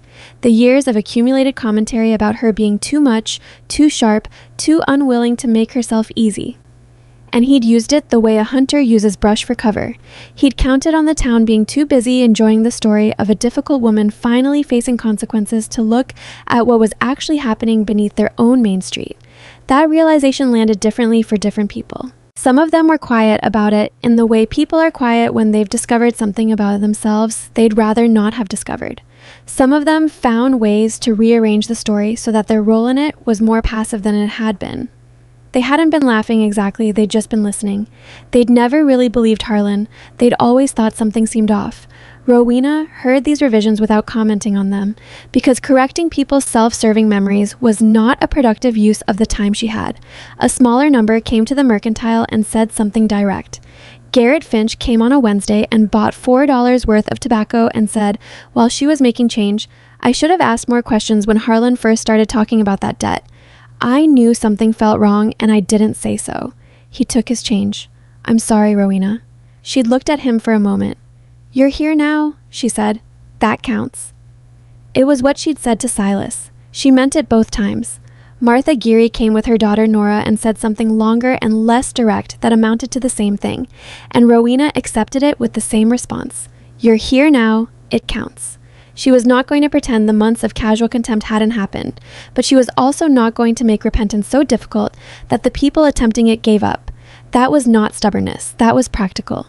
She needed neighbors who could look her in the eye, and that required giving them a path back to it. Curtis Dole came in one afternoon and didn't buy anything. He just stood near the counter and said, "I never thought you deserved what was happening." And Rowena said, "I know, Curtis." And he left looking slightly better than he'd come in, which was probably all he'd needed. The ones who didn't come, she let be. She was not going to chase anyone's conscience for them. The Trust's first formal meeting happened on a Thursday, 3 weeks after the courthouse yard. Weston had come down from Mercer to facilitate. A compact, efficient man who wore spectacles with a crack in the left lens that he'd apparently been ignoring for some time, and who had the particular no-nonsense energy of a lawyer who had stopped being impressed by the difficulties of things and was only interested in whether they could be done. He sat at the back table of the mercantile with Rowena, Casper, and Silas, and they went through the trust's responsibilities, the railroad access agreement framework that Aldrich had submitted, and the fee structure that would govern the annual payment from the Meridian and Central. The fee was $280 per year, indexed to the railroad's water usage, with a floor that guaranteed a minimum regardless of volume. The trust would hold the funds and distribute them to community projects by vote of a majority of the founding trustees, plus one additional community representative, to be elected annually by the citizens of Cinder Ridge. That last part, Rowena said when Weston finished walking through it, the community representative. "Your addition," Weston said. "It's in the framework you approved." "I know. I want to make sure we all understand what it does." She looked at Casper and then at Silas. "It means the trust isn't just the three of us making decisions. It means the community has a voice in how the water money gets used, every year." Casper looked at the document. "Seems like more meetings," he said. "Yes," she said, "but it also means if one of us goes wrong, the community can push back." "Yes," she said. He nodded once. "Smart," he said, and signed. Silas signed. Rowena signed. Weston gathered the pages with the efficiency of a man who had many other things to do and was not going to make this feel more ceremonial than it was. "I'll file this with the county and send copies to Aldrich and to the Meridian and Central's legal office. You'll want to keep the originals somewhere secure." "I'll build a proper cabinet," Silas said. It was the first thing he'd said in an hour, and everyone looked at him. He looked back with the expression of a man who had decided that doing something useful with his hands was better than sitting in meetings feeling like a spectator. An actual fireproof cabinet, not a boot. Rowena looked at her father. "That would be good, Pa." Weston left. Casper left after shaking hands with all three of them in the deliberate way of a man who found formality useful at significant moments. Rowena and Silas sat in the back room for a few minutes without talking. "What happens next?" Silas said. "With the trust? Quarterly reviews. Annual representative election." She was already thinking through the practicalities. "With Harlan, branch's inquiry proceeds and we wait." "And with—" Silas stopped. She looked at him. "With what?" He looked at his hands. "With the cowboy," he said, in the careful tone of a man who is raising a subject he's been avoiding. She was quiet. "He's been here 5 weeks, Silas said. "Longer, nearly. He came through passing and he's still in a livery stall." He wasn't looking at her. He was looking at the table, in his sideways way. "I'm not asking to meddle. I'm asking because I'm your father, and I've watched you for 31 years refuse to need anyone. And I've watched this man stay, and I think the two of those facts are related, and I don't know how you're handling it." It was, Rowena thought, the most perceptive thing Silas had said to her in years, which said something about what the last 5 weeks had done to both of them. "I don't know how I'm handling it either," she said, which was the truth, and which was harder to say than almost anything she'd said in the courthouse yard. Silas nodded. He got up and went to put the kettle on, and the conversation moved to something else, and Rowena sat at the back table for a moment after he left the room and admitted to herself, with the privacy of the empty space, that the part of all of this that she was least prepared for was not the trust, not the railroad negotiation, not the county attorney inquiry, not the work of rebuilding her standing in a town that had treated her like a spectacle. It was the fact that Bram Calder was still there, every morning, and that she had started to rely on that in a way she couldn't entirely account for or control. She found him at the livery that evening. She went directly, which was her way with everything. No preparation of words, no rehearsed approach. If you rehearsed it, you were preparing to perform rather than to say, and she didn't want to perform this. He was with the horse, doing something to the left rear shoe that required him to crouch in a way that looked uncomfortable, but that he didn't seem to find uncomfortable. He looked up when she came in and read her face with the accuracy he'd developed over 5 weeks of paying attention. "Sit down," he said, and pointed to a hay bale. She sat. He finished what he was doing with the shoe, straightened up, and came to lean against the stall post across from her. "I want to ask you something," she said. "You usually do," he said, not unkindly. "What are you planning to do?" she said. "Not tonight. I mean, going forward, generally." He was quiet for a moment, not avoiding the question, assembling an honest answer, which was how he did things. "What I'd like to do," he said, "and what I think is reasonable to expect are two different things, and I'm trying to figure out if I should say both or just one." "Both," she said. "What I'd like is to stay," he said. "Not in a livery stall, in Cinder Ridge. Find something useful to do. There's enough ranch work in the area that I wouldn't be idle, and I'm reasonably good at most of the things a town like this needs." He paused. "Near you, near the store. That's what I'd like." She waited. "What I think is reasonable to expect," he said, "is that you're not someone who wants to be told what's going to happen to your life by someone who's been around for 5 weeks, and that if I push too hard or too fast, you'll dig in, which is your nature and which I actually don't want to change." He looked at the hay bale she was sitting on. "So, I've been trying to figure out when it stops being respectful of your pace and starts being me just being a coward about saying the thing." "What's the thing?" she said. He looked at her. "I want to build something with you," he said. "Not the dramatic version of that. Not, I want to propose to you right now in a livery in front of a horse. I mean, I want to be around long enough that the option exists, and I want you to want it too, and I don't know where you are on that." Rowena looked at him for a moment. The horse shifted behind him. The rain from earlier had stopped, and there was the smell of wet hay and something green coming in through the livery's east window. "I'm not good at needing people," she said. "I know. I've spent 31 years not needing people, and I'm reasonably successful at it, and I don't think I can just stop." "I'm not asking you to stop," he said. "I'm asking you to let me be one of the people you're good at not needing, and to stay anyway."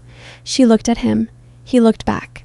In the particular quiet of a livery in the early evening, with a horse making small sounds behind him and the hay bale rough under her, she thought about what it meant to let someone stay.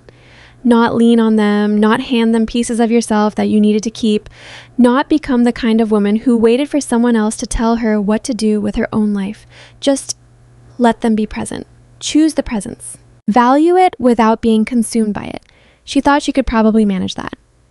"You should know," she said, "that I'm going to be exactly this difficult for the rest of my life." "I know that," he said, "and I'll argue with you when I think you're wrong." "I'd expect that. And I'm not changing the deed on the store. I wouldn't ask you to." She was quiet for a moment. "And you should probably find a room at the boarding house," she said, "because the livery is no place for a man to live long term." Something eased in his face. Not relief exactly, but the relaxation of something that had been held careful and still for a long time. "That's reasonable," he said. It's practical, she said. Yes, he agreed. That too. Harlan Voss's inquiry concluded 4 months later. Branch's office, working with a county assessor and 2 attorneys from the state capitol who'd been brought in when the scope of the scheme became clear, produced a findings report that was 32 pages and which Rowena read entirely, twice, on a cold November morning with coffee that had gone lukewarm because she kept forgetting to drink it. The findings confirmed everything she'd laid out in the courthouse yard and several things she hadn't known. Harlan had been running a systematic water rights acquisition scheme across 4 counties for the better part of 3 years. He'd identified properties above or adjacent to significant water sources, tracked the railroad survey progress through a contact inside the Meridian and Central's land office, and targeted property owners he assessed as vulnerable, elderly, financially pressured, isolated, or socially marginalized in ways that made their claims easy to dismiss or ignore.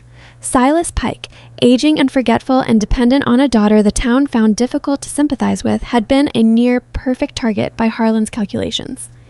He'd made similar approaches in varying forms to 11 other properties across the 4 counties. 8 of those property owners had settled. 4 had signed over land they didn't fully understand they were losing. 2 had paid debts that, like Silas's, had already been satisfied. The findings report recommended that Harlan Voss be charged with fraudulent misrepresentation, extortion under color of legal right, and improper use of legal instruments in 3 specific cases, of which the Pike case was one. His remaining land holdings in the county were placed under lien pending the outcome of the charges. The Double V Ranch, the property he'd built his standing in Cinder Ridge on, the thing that had defined his identity in this part of Kansas for 20 years, went to auction the following spring to satisfy the liens and the claims of the property owners who'd been defrauded. Rowena attended the auction, not to watch Harlan lose. He wasn't there to lose anything publicly, having relocated to Salina and then, reportedly, further north still. She went because the Double V's water access connected to a creek that fed one of the eastern wells, and she wanted to know who bought it. A ranching family from Nebraska named Deller bought it at a fair price and moved in by summer. And the first thing the Deller family did was introduce themselves to their neighbors, which Harlan Voss had apparently never thought necessary. Rowena welcomed them to Cinder Ridge. She meant it. Gerald Fitch came back to town in the spring. Not for any Voss-related business. That chapter was closed enough that there was nothing left for him to manage. He came because he'd taken a position with Weston's firm in Mercer, and Weston had sent him to finalize some trust paperwork that required a trustee's signature. He came to the mercantile, conducted his business with brisk efficiency, and was almost out the door when he paused. "Miss Pike?" he said. "Mr. Fitch." He seemed to be considering something. "I want to say what I told Harlan about withdrawing representation. I want to be clear that I didn't do that because I thought he was going to lose. I did it because the case was wrong." He was looking at the floor slightly. "I wanted that to be clear." "It was clear," she said. "It was clear when you said it." He nodded. He went out. She thought about Fitch for a while after that, about the choices available to people who found themselves in the middle of things they hadn't fully understood when they agreed to be part of them. Fitch had taken a case from a man with money, which was how young attorneys built practices in small counties. He'd found out what the case actually was and made a different choice. That mattered. It wasn't heroic, exactly. It was the minimum that decency required, but she'd been in the courthouse yard long enough to know that not everyone met even the minimum, and that the minimum, when it came, deserved to be acknowledged. She meant to send a note to Weston saying Fitch had handled himself well. She did it that afternoon. Bram found a room at the Hargrove boarding house on Cedar Street, which was 2 blocks from the Mercantile, and which had a landlady named Mrs. Hargrove who served breakfast at 7 and asked no personal questions, which he found ideal. He spent the first month doing odd jobs, fence repair, a livestock counting contract with 2 of the surrounding ranches. Some carpentry work for the freight office that turned into a longer engagement when they realized he was better at it than they'd expected. By the end of the 2nd month, he had enough steady work that leaving was no longer a question of when and had become, quietly and without announcement, a question of whether. Whether resolved itself without a formal declaration. I was at the Mercantile most evenings, fixing things or working on the books with Rowena. He had a steadiness with numbers that was different from hers, but compatible, and she found, against her own expectations, that working through accounts with another person who was paying genuine attention was not the encroachment she'd feared, but something she actually preferred. They argued about supply pricing on 2 occasions, both times arriving at a number that was neither of theirs but was better than both, which she recognized as the most honest form of partnership she'd encountered. Silas watched all of this with the expression of a man who had been waiting for something and had stopped being sure he deserved it when it arrived. He built the fireproof cabinet. It took him 6 weeks and 3 attempts at the hinge mechanism, and the final result was slightly crooked on the left side. But it was solid and it was real and it was his, and he installed it in the back room of the mercantile with a formality that made Rowena and Bram stop what they were doing to watch. Silas put the trust documents inside. He put the railway agreement inside. He put Emmett Voss's payment receipt inside, the rolled oilcloth, the faded handwriting, the thing that had saved them. He stood back and looked at the cabinet. "Your mother would have made me build it years ago," he said. "Yes," Rowena said. "She would have." He latched it. He went to put the kettle on. Bram asked her to marry him in February, not dramatically, not at a particular moment of orchestrated sentiment. He asked her on an ordinary Tuesday evening in the back room of the mercantile while she was going over the winter inventory and he was mending a leather strap that had been broken for a month. He set the strap down and looked up and said, "I want to ask you something." "You usually do," she said, which was a return of what he'd said to her in the livery and which landed the way she'd intended. "I want to marry you," he said. "Not, I know you don't need it. You're not waiting for it. The store is yours. The trust is yours. Your name is on everything that matters, and I have no intention of touching any of that."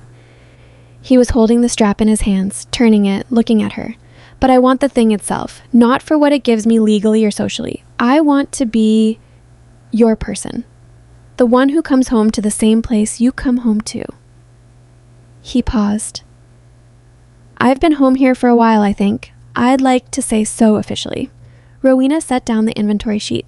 She looked at Bram Calder, at the weathered face and the road-worn hands and the 14 years of moving that had ended, apparently, in the back room of a Kansas mercantile on a Tuesday.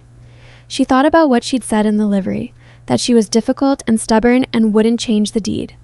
She thought about how he'd answered all 3 without blinking. She thought about the kind of strength it takes, not to fight your way through something, but to stay. To choose a thing not because it's easy or because it requires nothing of you, but because it's true and worth the choosing. "Yes," she said. He looked like a man who'd half expected a longer negotiation. "That's it? You asked a clear question," she said. "I gave a clear answer." "Right." He picked the strap back up. After a moment, "Do you want a ring? I want what you just said," she told him. "The rest is details." He went back to the strap. She went back to the inventory. The lamp burned steadily.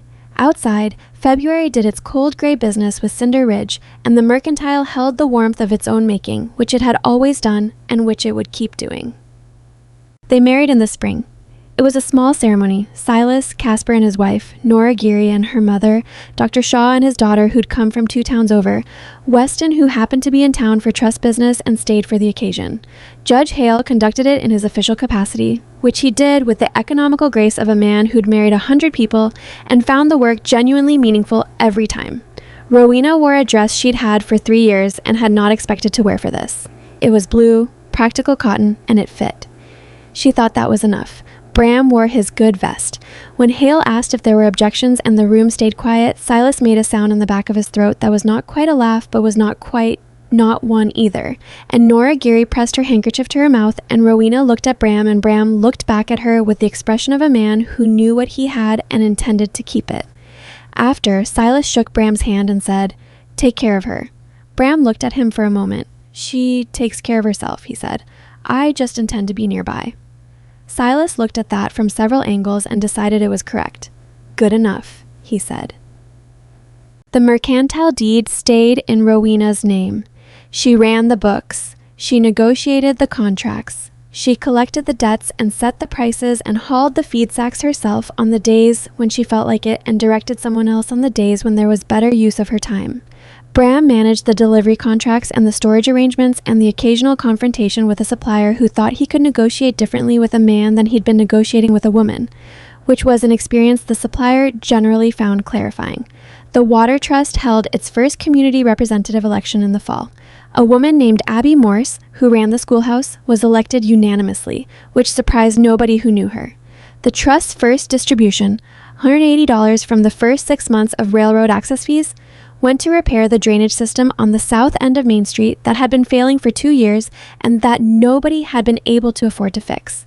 The drain worked after that, Cinder Ridge noticed. Not with fanfare, not with a ceremony. The drain worked and the water ran right, and the flooding that had been causing problems in the lower lots every spring didn't happen that year, and people knew why, and knowing why was enough. There is a thing that happens to women who are too much. Rowena had lived with it long enough to understand it from every angle. People push. Not always deliberately, not always with malice.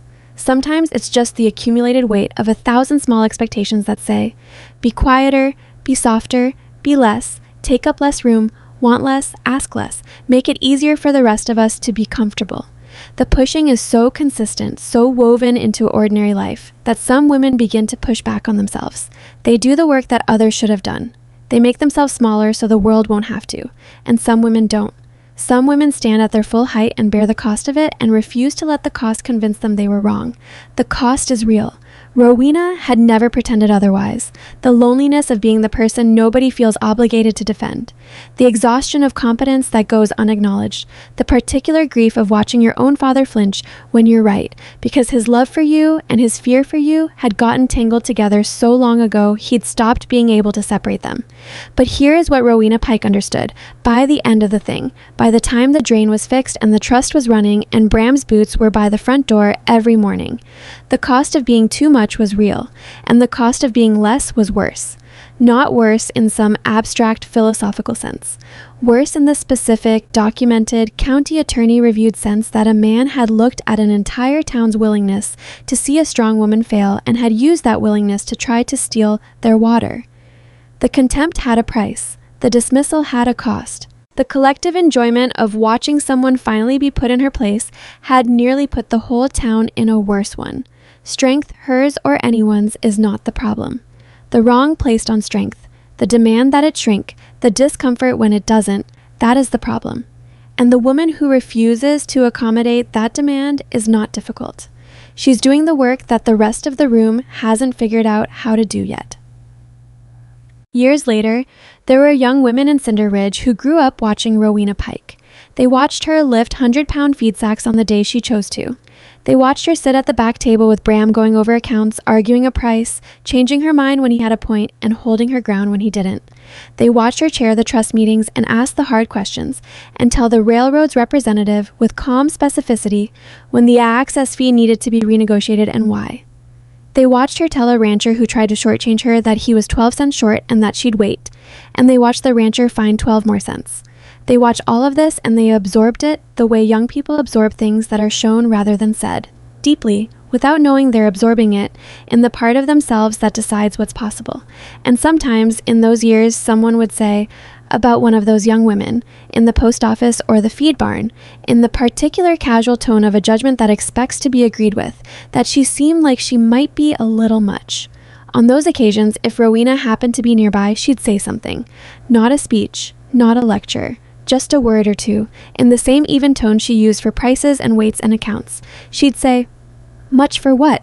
And the person who'd said it would have to think about that, which was the entire point, because most people have never actually asked themselves what they mean by too much, or for whom or why the measurement was invented, and who benefits from the thing being small. The question didn't always change minds. People are stubborn and change slowly, and Rowena had long since stopped expecting quick conversions. But the question planted something. And something, planted in enough places, eventually grows into a thing that's harder to ignore than to reckon with. That was enough. It had to be enough. You do the work in front of you, you protect what matters, you stay at your full height, and you trust that the people who come after you will find the ground a little more solid than you found it because you stood on it. Rowena Pike stood on it. The mercantile kept its name. The spring kept running. The trust kept meeting. The drain stayed fixed. And on quiet evenings, when the store was locked and the accounts were balanced and Bram's boots were by the door and Silas was on his porch watching the chickens do their inscrutable business in the yard, Rowena sometimes stood in the back room of Pike Mercantile and listened to the particular silence of a place that was hers. Not because she'd won it, not because she'd been given it, because she'd refused, every day, to give it up. That's all strength ever is, in the end. Not a gift, not an accident of character, just a daily refusal made quietly and without fanfare to become smaller than you are. She had made that refusal every day for 31 years. She intended to keep making it.